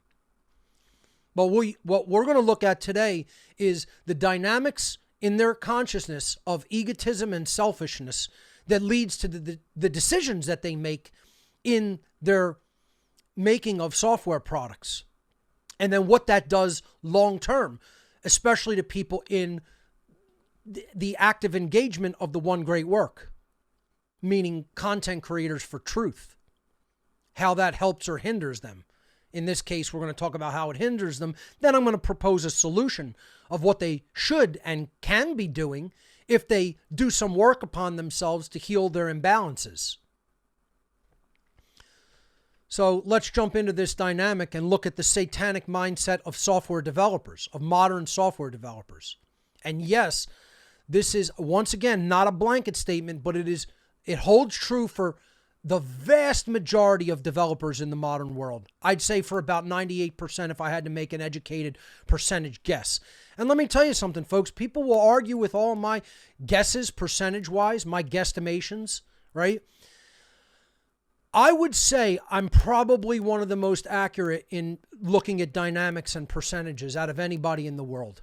I'm not tooting my horn. Like I said, I was tapped for Satanism, and they wanted me in their ranks because they knew I could have been an actuarial. They knew that that's how finely tuned my powers of observation were. My thin slicing of information is that good. My ability to assess accurately is that good. My ability to gauge percentages and ratios is that good. I can see the big picture very quickly. I have that intuition developed because I have holistic intelligence developed.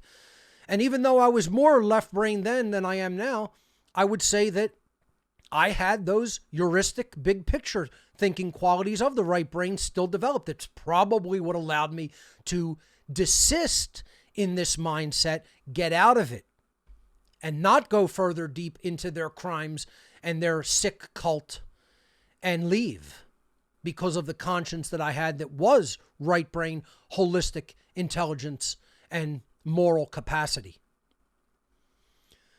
So, what are the characteristics that the software developer has that I'm going to define as satanic thinking? Once again, not from the Hollywood definition, but from the true definition of what defines a Satanist.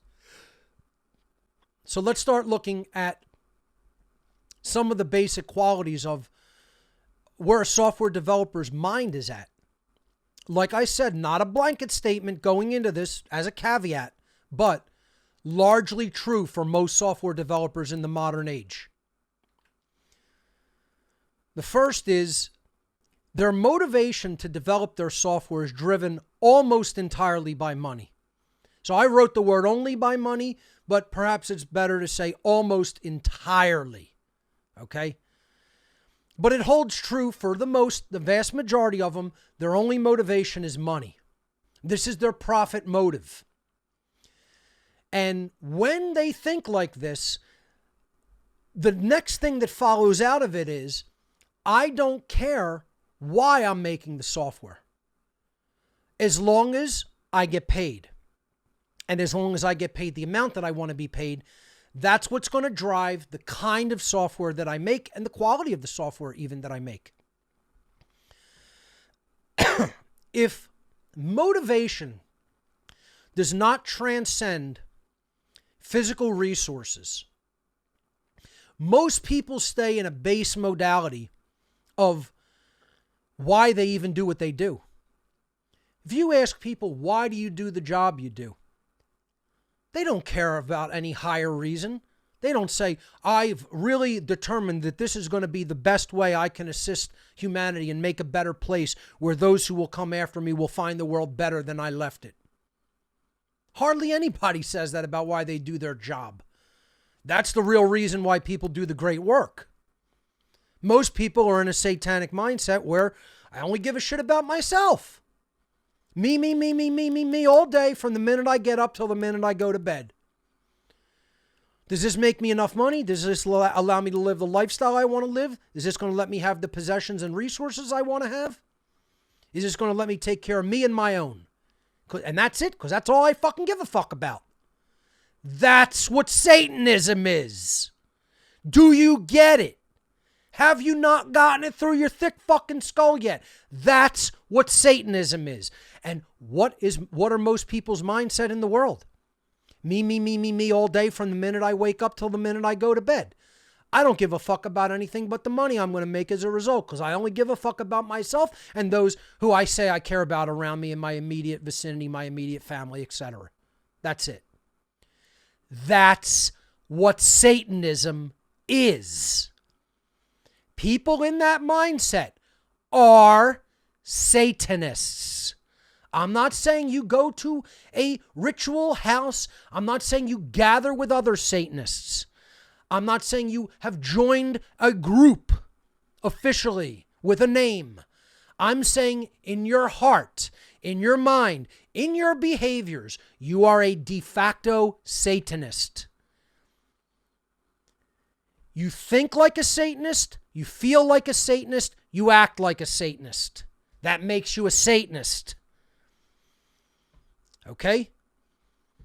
You can say you're a Christian all you want, and you're a Christian in name only, and you're a fake-ass Christian. You could say you're an anarchist all you want. You're an anarchist in name only, and you're a fake-ass anarchist, if that's how you think.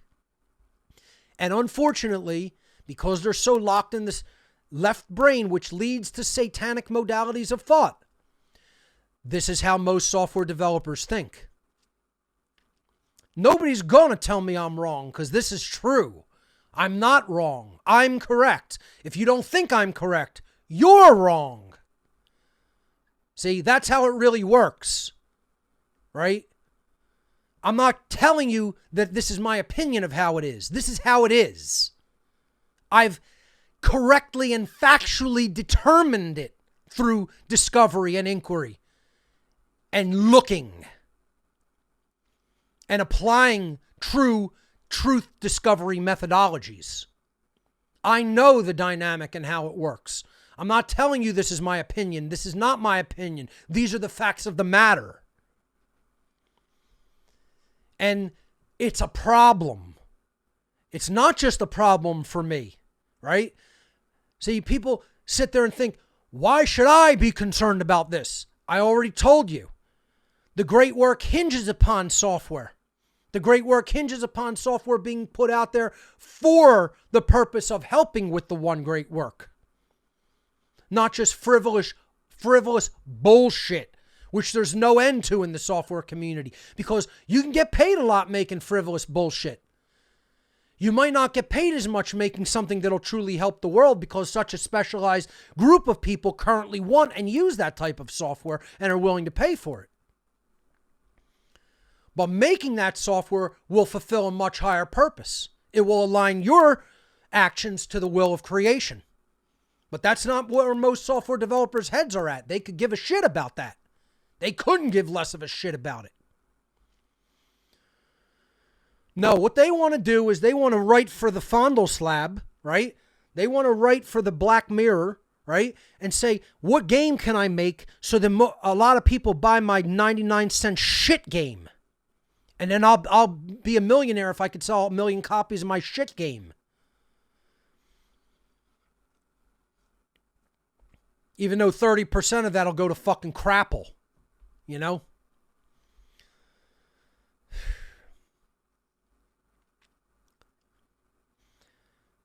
This is where software developers' heads are at. That's often why they're not even writing for a computing platform. They're writing for a fucking mobile platform. Most software developers today are choosing iOS to write for, because that's where most fucking idiots are at, thumb fondling the fucking Black Mirror all day, and they're looking for the best time-wasting game to take their minds off of how fucking miserable they are as a fucking slave.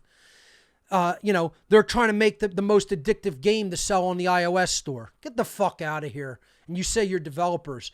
You're fucking time wasters. You're loser time wasters is what you fucking are. You're not even a developer. You can barely spell the fucking word developer, let alone be one. How about that? Let's make it real. All right? Let's go hard and make it real. Because that's what they are. They're little fucking boys and girls playing little fucking boy and girl games, trying to get other people addicted to their stupid fucking games, so they waste the fucking time, but they give them a fucking dollar. And if and that's what their aspirations as a developer are. You're fucking pathetic. Absolutely fucking pathetic. It's like, don't even call yourself a developer. Call yourself a shit shoveler. And not even in a good way where you clean it up. You're just a shit maker. You know? That's all it is. And that's their motivation and why they do it. And this is where most talent has gone. Most talent has gone into making fucking games on iOS. It's a fucking joke. And you're a joke. I'm not the joke. I'm doing the real work of trying to end fucking slavery on this shitball world. You're the joke because you've wasted your creative talents to get a fucking dollar game sold in a shit app store. Instead of writing for a computing platform, creative software that can solve problems of this world. Because you're a fucking child. And you're a Satanist. But hey, what's the difference, right? It's basically the same fucking mindset. The second characteristic of the satanic software developer's mindset is that they have a very rigid, narrow vision of what they believe software should be and what software should do. And it's because they have such a limited field of thinking, such a limited worldview. They take a very narrow vision of a software product in general. And one of the ways this comes out is they have never considered the solution to a problem any differently than anybody from the past has. So they're still thinking of it in terms of the way Unix developers did back in the late 1960s, instead of how this might be approached with modern tools, modern technology, modern UI, modern experience. Now, what dynamic does this show that proves they're locked in the left brain modality that leads to satanic thought processes? Lack of imagination. They can't see it a different way. They have this rigid and narrow vision of how they think it should work. I look at the boneheaded decisions software developers make, and their only answer is, that's always how it's been done. Well, you know what that tells me? That tells me your creativity's in the shitter. That tells me your imagination's in the shitter. That you don't have those capacities developed at all. Because you're stuck in the left brain and you don't have holistic dual brain hemispherical balance in your thinking, which is holistic intelligence. All intellect, no creativity, no intuition, no imagination. It doesn't matter whether you could code perfectly. If the purpose of your coding is not evolving, not moving things further down the line to the goalpost, doing what's always been done, and all you're doing is putting, a new skin on it, a new name on it. It doesn't do it differently, more efficiently, more creatively. It doesn't get people to want to use it. It doesn't get people to understand why they should use it.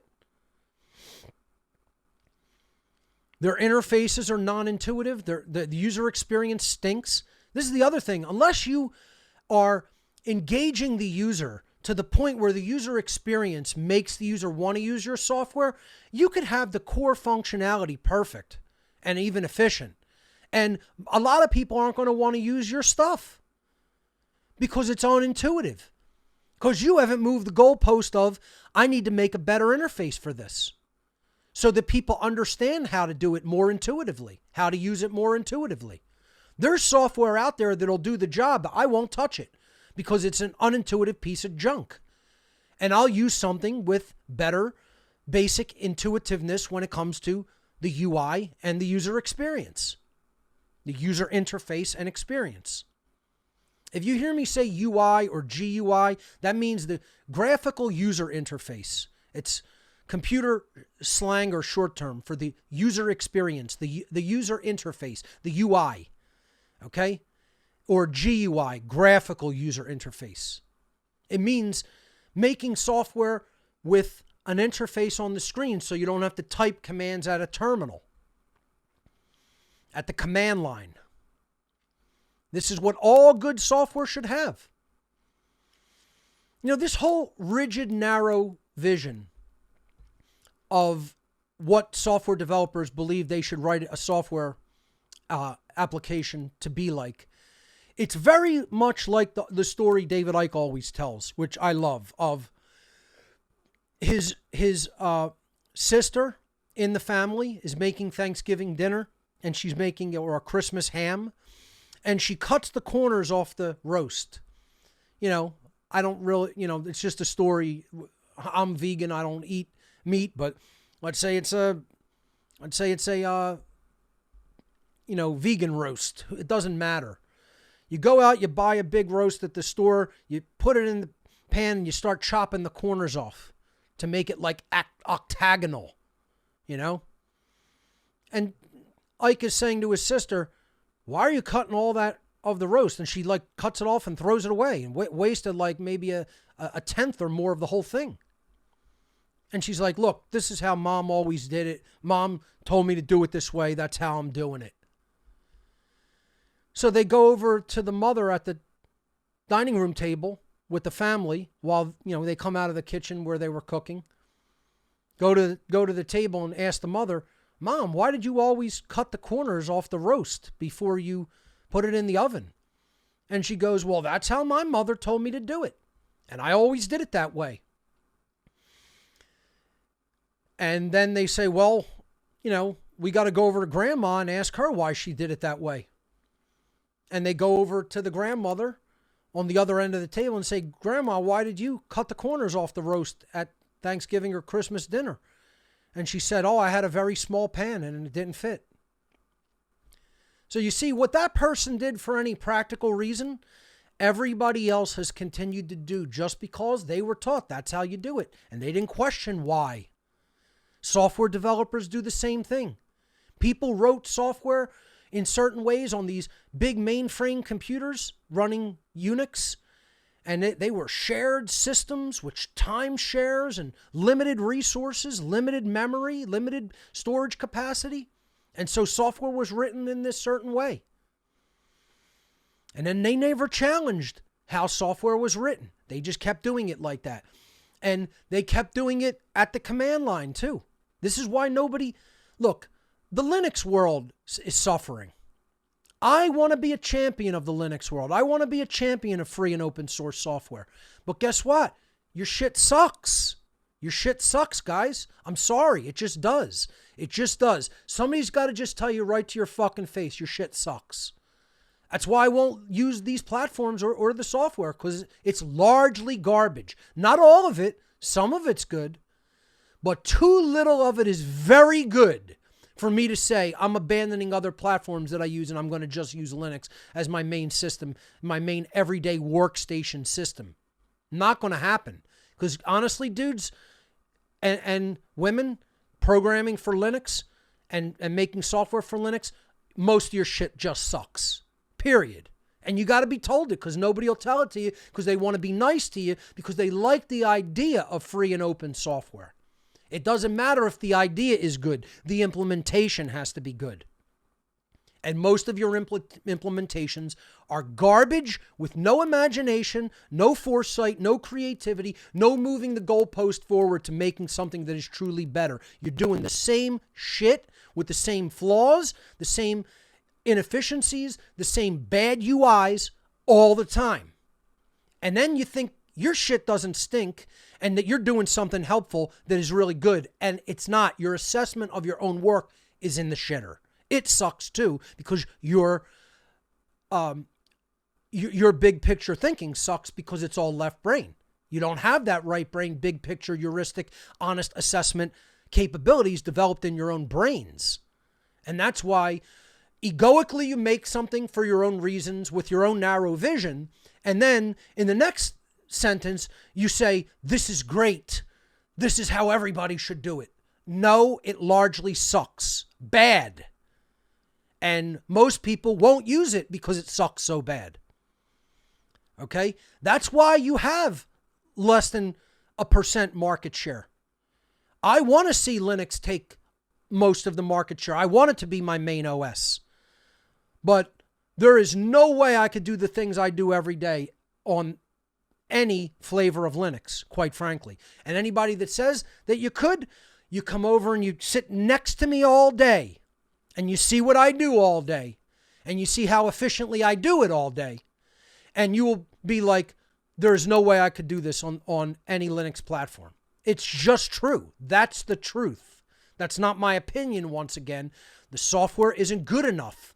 The free and open source software that is out there just isn't good enough. Do I want to stay on Mac OS and Windows? No, I do not. I would rather go to free and open source platforms. It isn't good enough.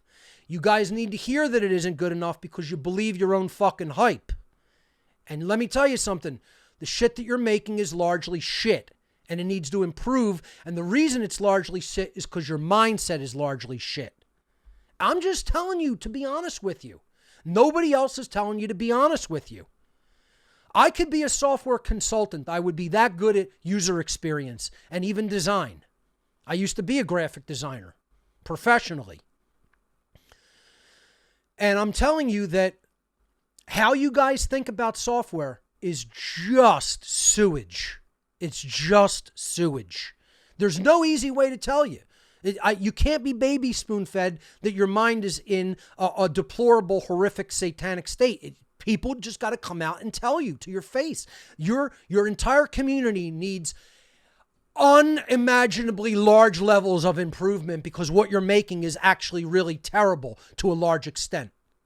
And no one will tell it to you because it's like the kid who they're making their first sculpture and you know it's garbage, right? But they're trying to shape the clay and they're trying to do what's right. And you know that maybe if they work on it for like another 20 years, they might be really good. But when they're first doing it, you want to give them some encouragement. And that's what the whole community tries to do. Oh, you made a new FTP client or you made a new web browser and it's so great, but it's really shit. But people want to be encouraging to them because they want them to keep making software. Well, now we're now like 50 years down the line and your software is still shit. It's not good enough. It's not a good enough effort, and the effort isn't improving because you're stuck in a certain way of thinking. It has nothing to do with your coding abilities. It has to do with how you think and what you believe. That's why you're not a good developer.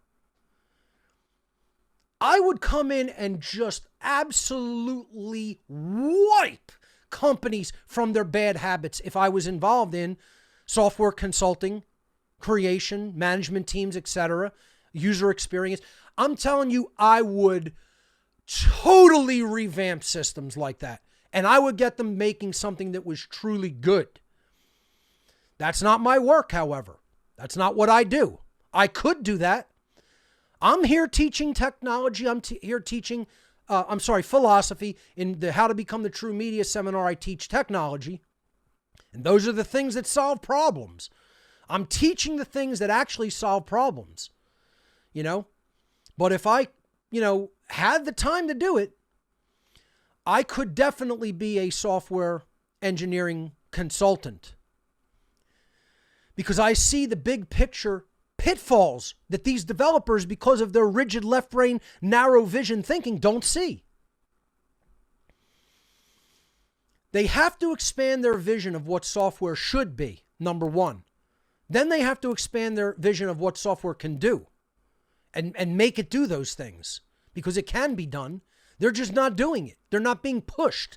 They're in this state of stagnation because of their thought process where they're like, this is good enough. It's always been done this way. That's how I was taught things work. That's how it should continue to work. You have no imagination or vision of what you could potentially create, the potential that software has to help free the world, to help us communicate, to help us create and get things done. Most software developers never even think those thoughts 1 second of their entire lives.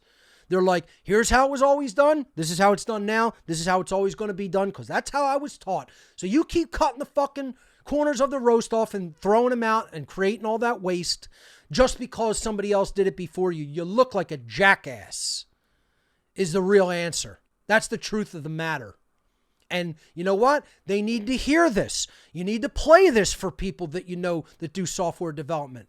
And like I said, I'm going to be very, very, very harsh upon them because they haven't thought these dynamics through because they don't have the holistic intelligence to think it through. They're locked in a pattern of brain neuron firing sequences, firing in a pattern repeatedly like a hamster on a wheel. And they're like, I'm staying on this wheel for the rest of my life. I don't want to fucking change. That's their mindset. So let's look at the next characteristic. They have an ego-driven, overly prideful view of their own work, which is often subpar. And I just talked about this. So we've really already examined this one. But to reiterate, because they're in such an ego-based worldview and mindset, they think that the thing that they just created that really isn't very good and doesn't really help much is great and helps a whole lot because they're in ego. And their work is often terrible. It's subpar. Once again, it's Ralph Wiggum up his nose to his elbow saying, I'm helping. You guys really aren't helping. You think you're helping. You believe in your own mind, in your own warped mindset that you're helping, but you're not really truly helping. And once again, not a blanket statement. Some developers are truly helping. Some developers, I couldn't do this without their software and assistance. So keep that in mind. Not a blanket statement, but just general overarching points that are true for almost all modern software developers. Like I said, my guesstimate is about 98%.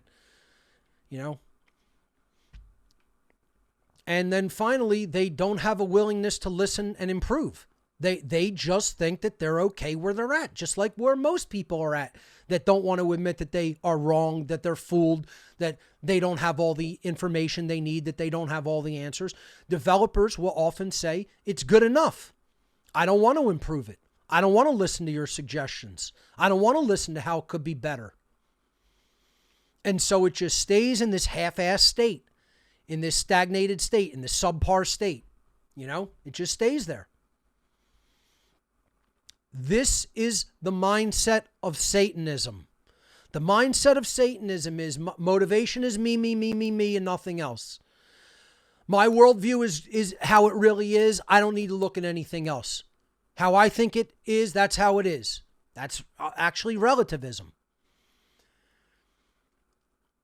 Counterproductive pride. My creation is really not that good. It's subpar or garbage. And because of my ego, I think it's the greatest thing on earth.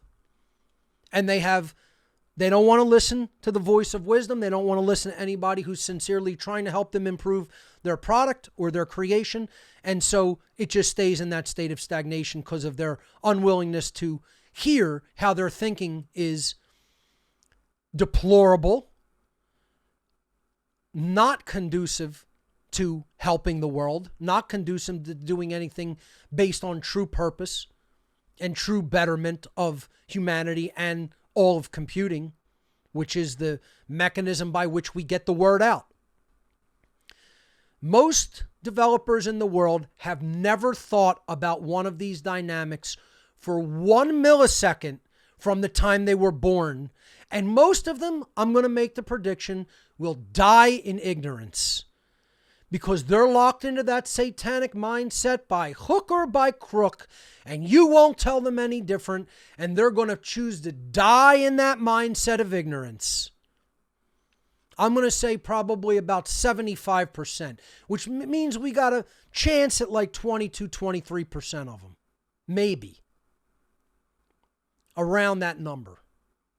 But even if we help them transcend that satanic mindset, we might come out of it with some great software in the world that will help the great work proceed. Only if we have this conversation. Only if we have this conversation. And like I said, I'm not here to be nice about it, folks. I may not be the one who leads the conversation. I might just tell people you need to have this conversation. Then you need to go and have it, and you could be really nice to fucking Satanists. I'm done being nice to Satanists. I'm going to tell you how it actually is. Then you make the decision about going out into the world and changing this dynamic. I'll work on a small scale with certain people that have met me at least halfway. But for the people that are really truly ensconced in these mindsets, no, that I'm not the person to go and change their mind. I'm the person to put it out there to tell them how you're fucked up. This is what's actually taking place. You're contributing to the opposite of what you say you want. You're not helping or bettering anything about humanity. But I may not be the person to go sit on a board and actually help this get changed in the real world today. I need to keep putting out the philosophy of natural law. I need to keep teaching people technology that have met me halfway and have acknowledged what I've said and then have come to me as a teacher. See, in this instance, the teacher isn't necessarily going to appear to you. You have to meet the teacher halfway. You know, the old saying, when the student is ready, the teacher will appear. The teacher's been here the whole fucking time. It's a matter of, have you been listening?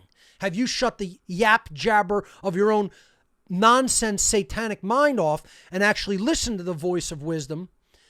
And then will you meet me halfway? Then you'll get the benefits of me as a teacher.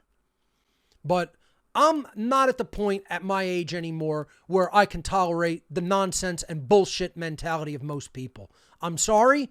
It happens to be the case. That is true. And I don't lie to myself about my limitations. I'll tell you right up to your face that people like that aren't to bring in front of me. I'll meet the people halfway who are making the effort to learn. And if they show me that they're making that effort, then I'll take them under my tutelage. But if they're hardcore satanic, still in a hardcore satanic mindset, you better keep them. They better fucking stay the fuck away from me. Listen to what I'm saying on the podcast, learn and change, but better not come near me in real life. You know, that's all I have to say about that. So these are the characteristics of the modern software developer, about 98% of them, unfortunately. And let's take a look at the solution. Let's take a look at what would the developer have to do to override the satanic mindset. Now, obviously, you can go back into what on earth is happening and look at all the techniques and, methods that I've talked about and even shown on the show that you could do to get yourself out of the left brain prison, get yourself out of either side of brain imbalance, really.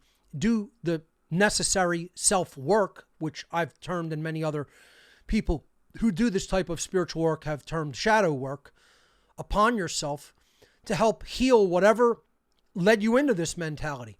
Some kind of trauma led everybody into this mentality. And the trauma could even be nonstop dealing with software. Just keeping your brain in that modality all day, every damn day. That kind of pattern and repetition can lead you into a state of brain balance, which is a form of trauma. So, regardless of what put you in that mindset, here are the things that counterbalance that mindset and could lead to coming out of it. So, I termed this section, what considerations should most modern software developers focus upon? See, all the other things are just egoic considerations. My money. I want to look at it my way. I want to tackle this problem my way, and I don't want to look at any other alternative ways, right?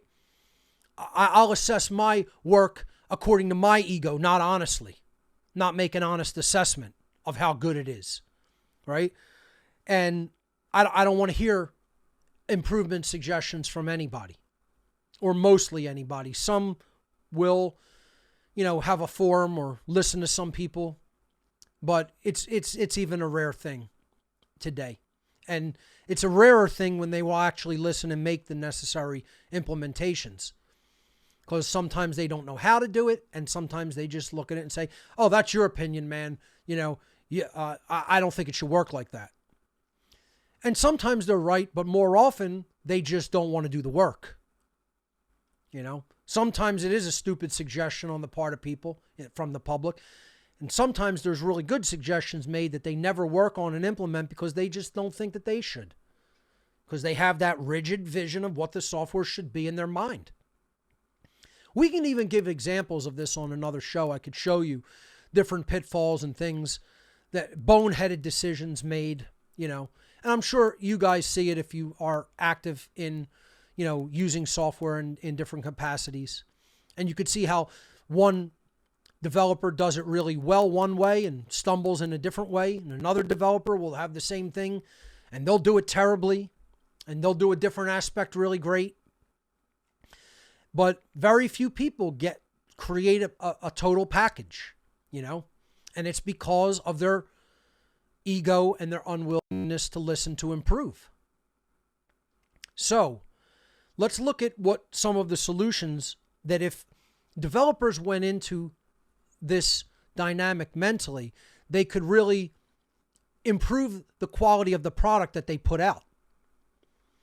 The first one is that their overall motivation has to be driven by overall purpose. Okay? The motivation can't just be resources and money.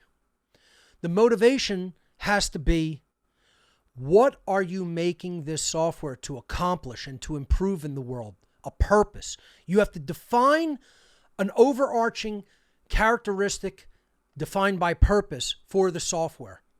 Why does this software need to exist in the first place, right? So, like I said earlier on, what is the motivating factor for most software today? It's profit motive. And then what is the thing that's going to drive the most profit motive? Because most people in the world want distraction. Most people in the world want frivolity, want whatever they're tapping out on their Black Mirror fondle slab to take their mind off of the world and be a form of escapism. So in the satanic model, the stupid time-wasting game is the primary motivative factor because that's going to bring in the most money. And that's their defining hallmark characteristic of why they're even making a piece of software to begin with. So where most people's reason for development is in the modern day, most, again, not all, some developers do have a good purpose-driven characteristic for their software and are making software to fulfill a pretty decent purpose in the world. They're the minority. The majority is making stupid little escapist games that they can sell in the Apple iOS App Store for $1. And if they can make it go viral and they sell 1 million copies, they're, most of the way toward being a millionaire because they got to give Apple their cut. The solution in this section here is that you have to change the mindset of the motivation from money to some form of deep purpose that accomplishes something in the world to make the state of software and therefore the state of the world a little bit better than it was. Because people are going to use this for a higher purpose themselves. If I have great broadcasting software, if I have good even playlist software that has output capability that I can connect through a piece of streaming software, maybe many more people will start internet television stations. Maybe many more people will do things like this broadcast where they could present something. They could learn how to do it and then implement it. Obviously, I'm doing it now. It can be implemented. Software for this can always stand improvement. There's some very good software for those purposes. There's some bad software toward those purposes. Part of what we do in How to Become the True Media, as I said last week, is we engage in best practices, where we look at all different things that do the same task, and we try to pick the best and most efficient one overall feature set wise. Because then that makes you more productive. That makes you more efficient in the great work that you do. So this is the number one thing developers can look at to change, is take your mindset and motivation away from how much money is it going to make when I develop this and bring it to what is the overall purpose of this software and how could it improve things for the better, for humanity in general, for the state of software in general, for that one purpose that I'm writing it for in general. And then the profit will come. Then the resources will come as a result of that, because you will be affecting for the better people in a specific community that will want to give you resources toward the development of your work. See, you think you have to make something that is just going to be geared toward making money. No, you need to make something that is going to be geared toward the purpose of solving problems. And then the money will come. When you do the right thing, the resources will come. But you have to make the first move by doing the right thing. Second, the developer should begin to tailor the user interface of their software and the user experience of their software in such a way that makes the software more intuitive to use. Meaning, looking at it, if you just look at it and connect to what the developer is showing you and presenting you, you develop an easy, intuitive understanding of how the software works and the processes through which the software works. This is called good UI/UX. UI, as we said earlier, stands for user interface, and the UX is shorthand for the user experience. So even though experience doesn't start with an X, experience, they shorthand it to an X. UX is user experience. So if you hear me say UI, that means the graphical user interface of the software. If you hear me say UX, that means the user experience, which means the overall experience of the user sitting and working with the software, right? So I'm using software right now. I'm using my broadcasting software that I'm streaming to you through, which is video compositing software, right? It has a certain UI. There's buttons. There's stacks of layers of video and graphics, right? There's make this layer live, turn this layer off. There's volume knobs, right? There's different graphics controls like brightness and contrast, right? I could turn certain streaming platforms on or off. There's a million different things in the UI. All of those things together, plus the stability of the software, plus the intuitiveness of the software, comprises what is known as the UX, the user experience. What kind of experience do I have when I'm trying to get something done with this software, sitting with it and working with it? Does it flow? Does it create a lot of frustration, or does it flow kind of effortlessly and help me get done what I'm trying to get done? Is it set up intuitively so I don't struggle with learning it? Or does it have a very, very steep learning curve because it was programmed and coded? The UI was encoded very non-intuitively, and you have to really dig into, well, what does this mean? And what's this component? What's this box do? What's this button do? I need a manual for this. Or can I look at it and intuit a little bit about, oh, I can see this does this. This other aspect or box or control knob does this. And I could reason it out because it's set up intuitively. That's part of both the UI and the user experience, the UX. So the developer should strive to tailor the user interface and user experience in such a way that makes the software intuitive so that users will want to use it and they will want to support its active development through contribution of their resources to the developer. The other thing I want to say regarding this dynamic is a lot of software developers in the modern world want to reinvent the wheel. They want to build interfaces that they don't have to build. They want to make things that the operating system already kind of gives them for free if they simply use the operating system's APIs. And a lot of developers don't even do that.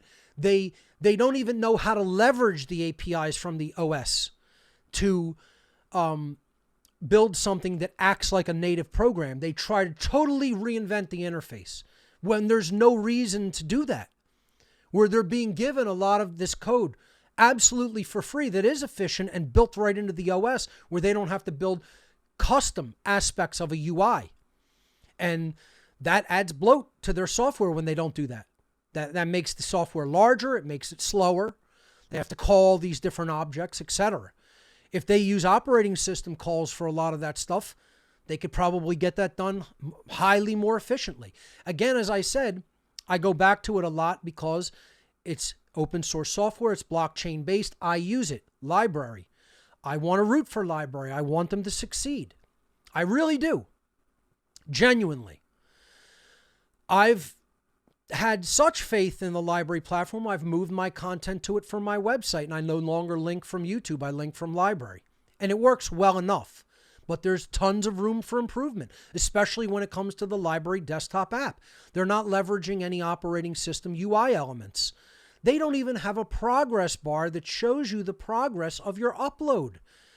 A lot of people will upload it and think the upload's done and quit the program, and it's not done. It's uploading in the background with the Library Net background process, and most people don't even know how to go into the task manager or the activity monitor of their operating system and look at that process as a background process and realize this is still uploading. And that's because the developer didn't even put an operating system progress bar into the app to show you the progress of the upload of the video you're trying to upload. That's not intuitive UI. That's not good UX. And I have to say it. I want Library to succeed as a platform. I am using it and want to continue to using it. But your developers got to get more on the ball and program stuff that is more simple and intuitive to use and provides a better overall UX. And I'm sorry, but they're not doing it. They're not doing it. It's because they're locked into that mode of thinking about how software should function. And they're not looking at this is what tailors the UI and the UX to make it intuitive for people. Because they're locked into that. I always did it this way, so I'm always going to continue to do it this way. I'm doing it now, and I'm going to continue to do it like that. Stuck in that mode. You got to move your thought process past that to say, I'm going to make something that's truly better, that's a cut above. This is part of self-respect, right? One of the things I really should put into the other section is they don't have a deeply developed sense of self-respect. It's ego. Ego and self-respect are two different things, folks. They're not the same thing. Ego is an out-of-control dynamic where you're too locked into a me modality of thought, and that I can't really make a mistake or acknowledge a mistake or improve. Self-respect means you care enough about what you do. This is what I was talking about before. If you're going to put time into anything, put it in all the way. Invest your time. If it's worth doing, invest your time to do it the right way. Invest your time to do it at a higher level. Don't just do it at a half-ass, subpar level. That's what most software is. And I get that there are time frames with this, and developers will often work over a period of time to accomplish different goals in their software, to implement different goals. I get that. I get developmental time frames. I understand this. I get with my work, I have to do things on a certain time frame. What I'm saying is that instead of putting out something and calling it release quality software, be honest with people and be like, yeah, we didn't even program progress bars into this. This is beta or alpha quality software. See, another thing a lot of people don't understand is the stages of software development. So maybe I'll just take a minute here, since we're talking about user interface and user experience, which govern what the state of the actual piece of software is as far as its level of completion and readiness for a user to actually use for daily mission critical tasks. You have developer release. This is the first thing that a developer usually releases that is really only for other developers to look at their code, to look at the overall frameworks that they're using, to look at the overall structure of the code, and the beginnings of stability and bug crushing. And that's not intended to be used for a developer release, is not intended to be used by a member of the public that is not a developer, that is basically put out there for other developers. Sometimes they'll do a public developer release and just put the software on their site. But most times they will have, a developer will have to register with another software developer to get their developer release so that they can look at, this is called pre-alpha development quality software. Then you have alpha software, which is, it means that it's not even at beta quality. It is at the very beginning level of quality that a very curious and chance-taking user may want to install on their system just to see what new features may be on the way and test some of the new features of the software. This is not for most members of the public. Not a good idea to put on any system that you are really does a significant function of your daily work and that you want to keep trouble-free. So usually alpha quality software will only be downloaded by people who like to experiment and have extra computers that aren't mission critical to their work that they want to install test software on so that they could just test new features. Then after that, you have beta, which means that more of the bugs are being fixed in the software. More of the problems are being actively addressed and fixed. And the developer will then need some help from the public identifying other problems. And that's called beta software. This can often be a public beta put out to the public to help identify bugs that the developer has thus far missed and is not currently aware of. And then they'll submit reports back to the developer so the developer can fix things in the beta and move toward the release candidate. The RC, or release candidate version, means that the developer currently is not actively aware of any other problems or bugs in the software. And if no new bugs are found in a certain time frame, that release candidate will then become the release version or the 1.0 version of the software. So you have developer release, alpha release, beta release, release candidate release, RC, and then you have release. Okay? Now, why I brought this up is because it ties in with this exact dynamic, is that most developers release alpha or beta quality software and call it release quality, where there's clearly bugs still in it that they have not addressed and fixed. There's clearly functional problems with the software, and there's clearly things that are missing in the software that by any standard of anybody gauging, making an accurate assessment of what good software should contain, should be in the software. If you want to give users feedback, that's part of the user experience, especially with, let's say, something that uploads a video or a piece of audio. One of the main aspects of feedback is how much has already gone and how much still needs to go. I don't know. I'm just weird like that, right? I have wacky ideas, right? I'm sending something to somebody. I want to know how much has already been sent. I'm often sending something that is large, that is not a small file if it's a video. And I want to know how much already was received and how much still has to be sent. So I get feedback as to how much longer am I going to be keeping this app open and sitting here waiting for the upload to finish. I don't know. It's just a strange habit I have, right? And maybe other people might be strangely addicted to the type of feedback in the user experience and the user interface of progress bars. What a novel idea. I mean, that's just crazy shit. I know that's crazy, wild, wacky fucking shit, man. But I have these wacky ideas that float through my mind on a daily basis. And then I have to kind of put them out there to people. Maybe they'll implement these crazy, fucked up ideas I have. I don't know. Right? But yeah, software without progress bars is alpha software. It shouldn't be really called final or release.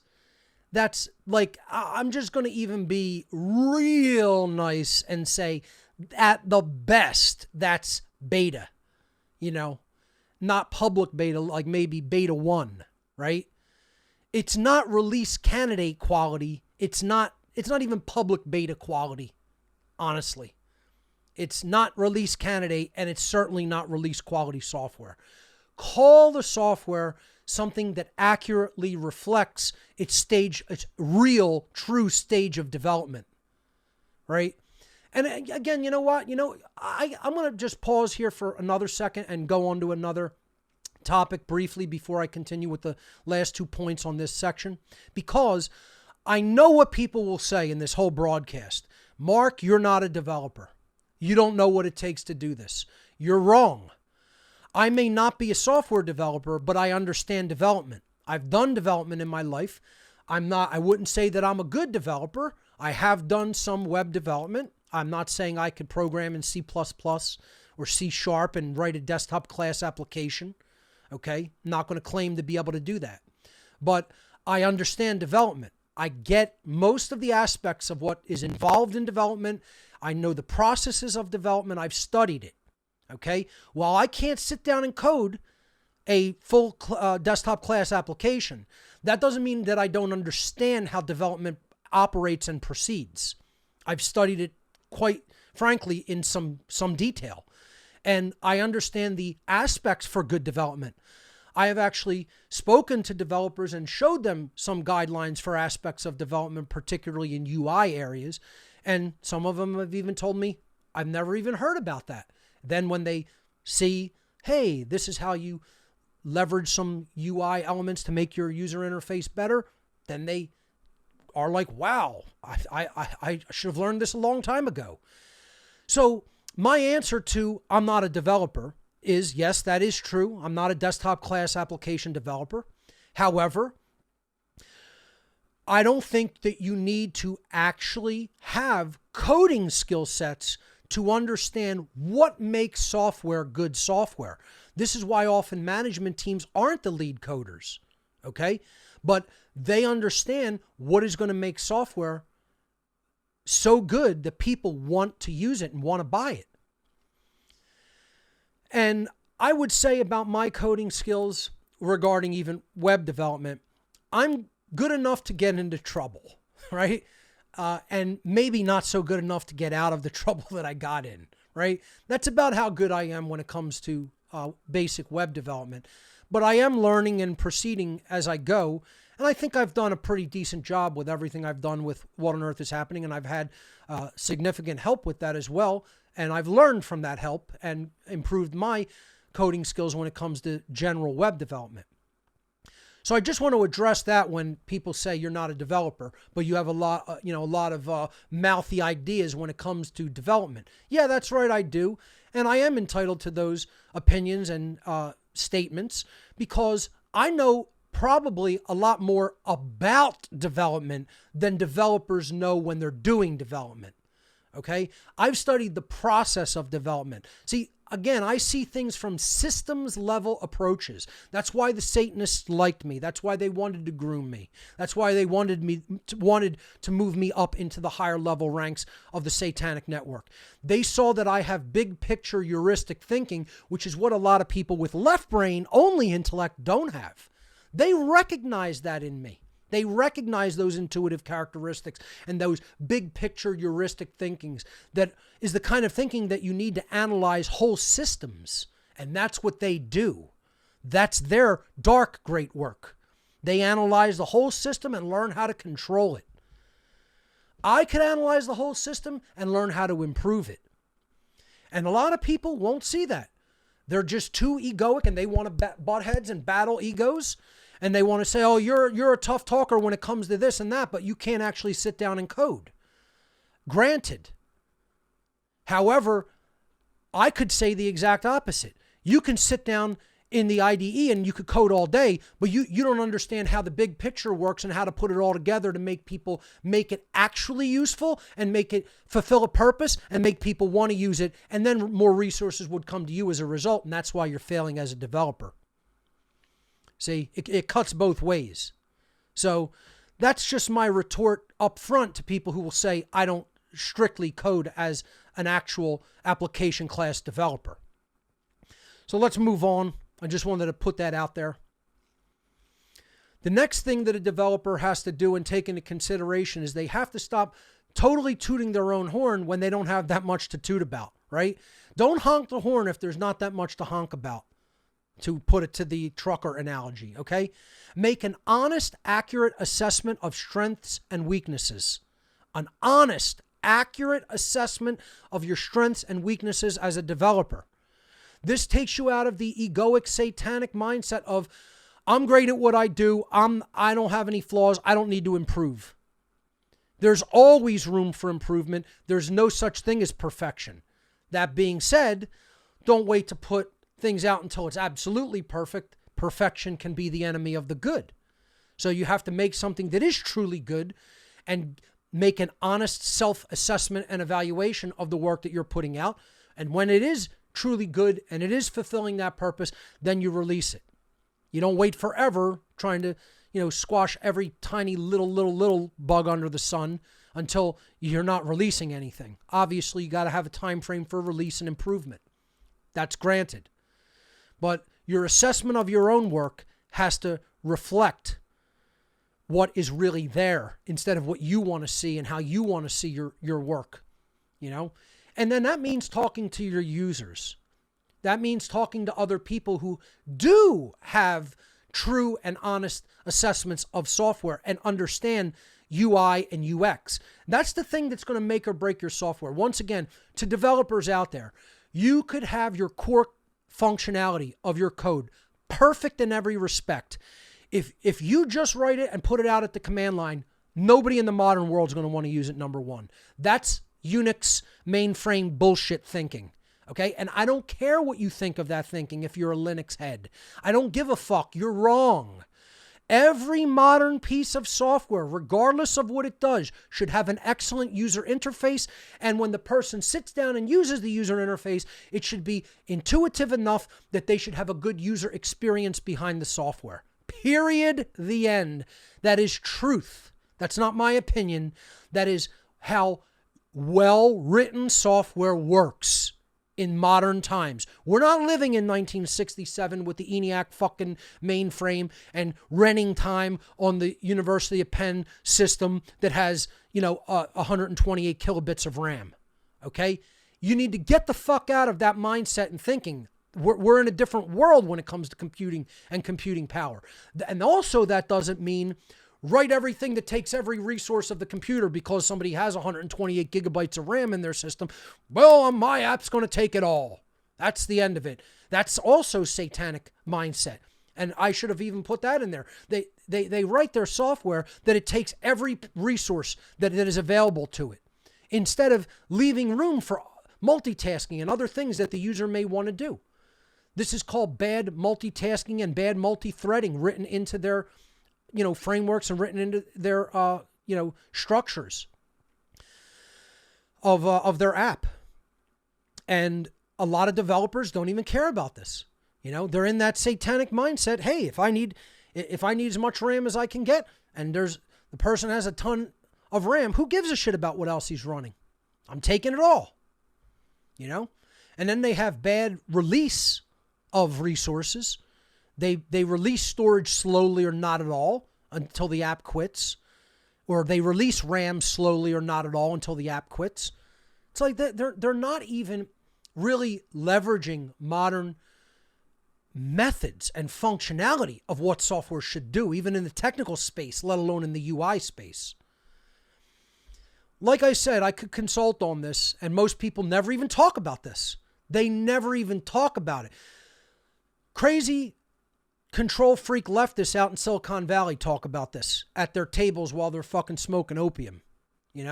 That's what they do. While they're tripping out on DMT and smoking opium, they'll have discussions like this. But the average person who doesn't even really understand why this needs to be a conversation is never even talking about this.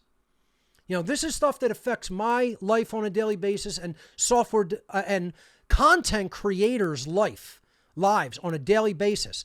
And if you want the great work to be done, and if you want human slavery to be ended, you'll understand why is software development so important and what can be done to improve it.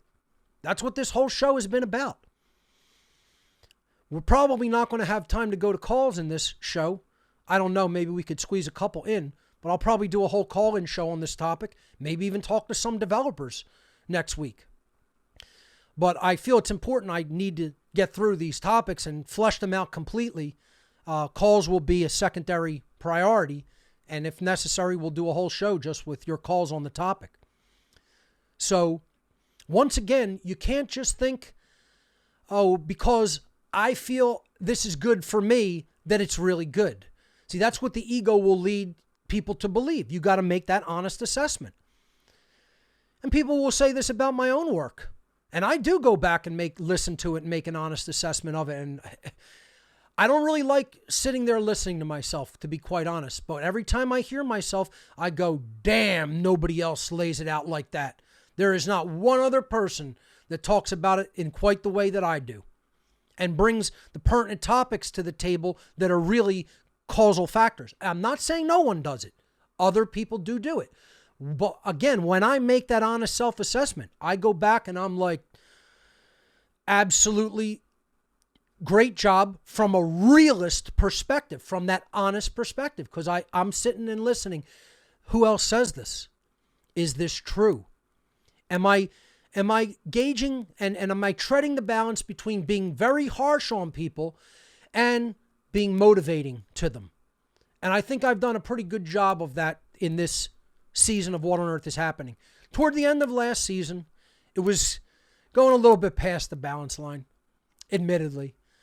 This season, I think I've tread that balance. I've gotten a little over the top, but I said that one of my goals was going to be I was going to endeavor to tread that balance between being harsh to people that aren't active and be motivating toward them as well, and, explain these underlying causal dynamics in a clear-headed way.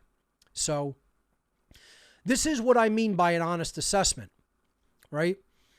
Most people don't learn to do that because that's part of shadow work, is acknowledging your limitations and the places where you failed. And it's no different for developers. Most of them don't want to look at their weaknesses. They see that as a sign of weakness. Looking at your weaknesses and being willing to improve, the work to improve them, is a sign of strength, not weakness, ladies and gentlemen. So this is another thing that software developers can do that is, I would say, it is a part of shadow work to honestly assess their work so that they will be open-minded to suggested improvements, which is finally the last factor here on this slide is they have to listen, be open-minded and willing to listen to their users to make improvements that align with the purpose of the software. This is even different than putting your own information out about what's going on in the world, about morality. You can do that and you could say, I'm the one doing this. I don't really have to take a lot of suggestions from other people. Because quite frankly, when it comes to that level of work, hardly anybody in the world is doing it, percentage-wise, number one. I'll listen to peers having done that type of work before I open up comments and listen to the babblings of strangers, which often are way off point. Okay? So in that regard, you can compare listening to feedback from doing the great work, and you could compare it to feedback that software developers should listen to. Number one, there's a lot more software developers, in all honesty, than there are people doing the great work in the world, the true great work. And the software developers can be a helper to those people through what they put out that enable the creativity of content creators. But developers have a lot of peers that they could listen to and take feedback from, other people that are developers. That's what developer releases are for, as a matter of fact. And I know, believe me, you get a lot of dross out there, a lot of people who don't know what the hell they're talking about, coming on thinking that they know what they're talking about, making suggestions for improvements to software. A lot of them are nonsensical. A lot of them are straight stupid. You know, I'm not saying that just open the floodgates to everyone, but you have to separate the wheat from the chaff, and you have to filter out the noise of that and listen to improvements that can really make a difference with the software and really improvement for its overall purpose. A lot of developers don't do that because they're too in their ego. And I made it. What do you know? You don't know how to code, and it's good enough for you. And this is really the mindset in the free and open source software community, because they're like, I put all my time into it and I didn't get paid. Well, guess what? That's the nature of the project for false software. You got to get over that before you begin. That you're trying to make an effort and a contribution to betterment of humanity through the betterment of software, which enables the betterment of human creativity and communication and publishing. That comes with the territory.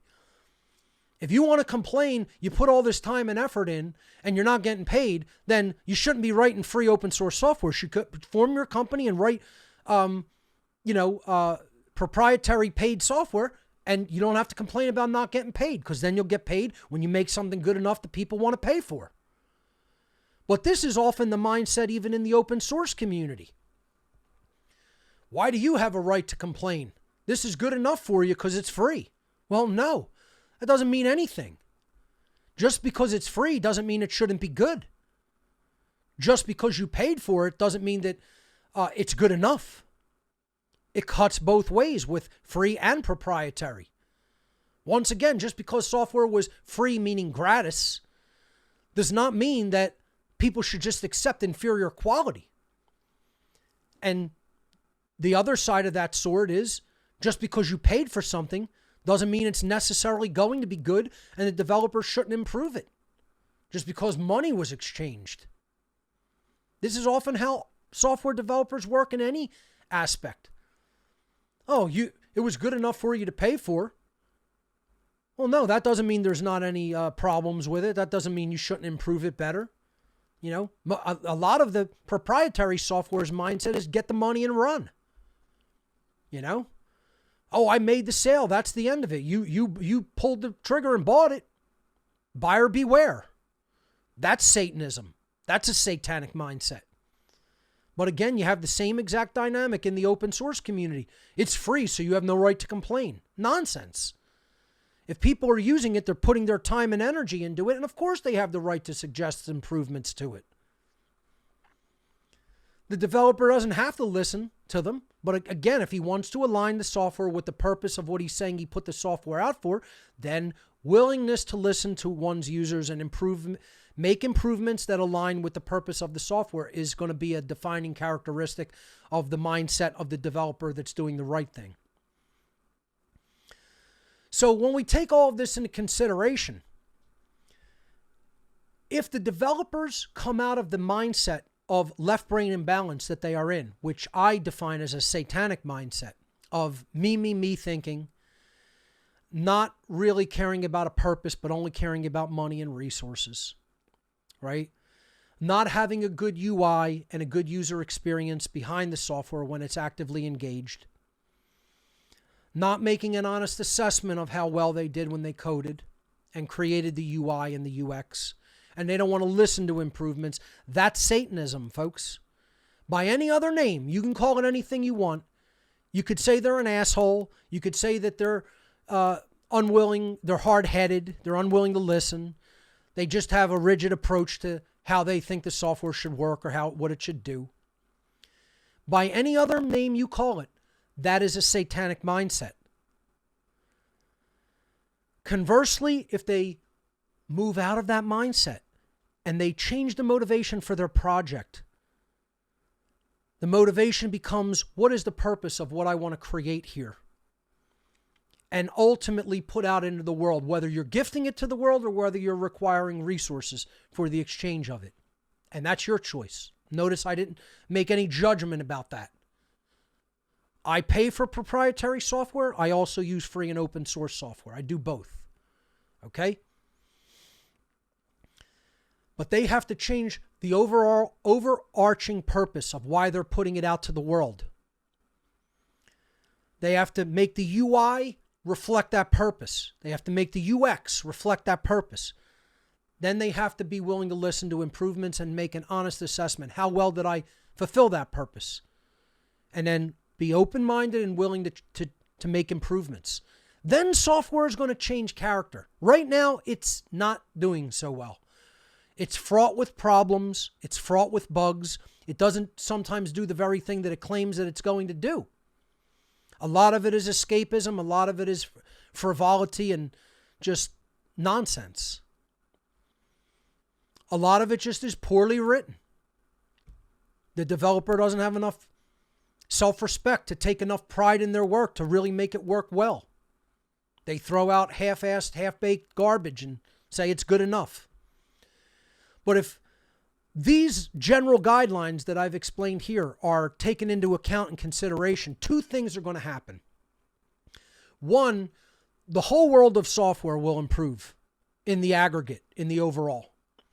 What that will do is that will improve content creators' ability to take their creativity, imagination, and what they have learned, and their knowledge base, their knowledge set, and put that into the world for others in an easier capacity.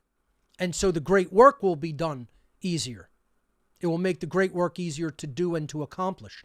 And the second thing that will happen is the software developer will see resources come to them that they couldn't even have imagined from their old mindset, because they will be aligning part of their purpose with the purpose of the higher will. And in doing so, their life is going to flow more effortlessly, and so will resources that are coming to them. So it will be a win-win situation. I think that's where I'm going to hold it for now. We'll do a call-in show on this topic next week.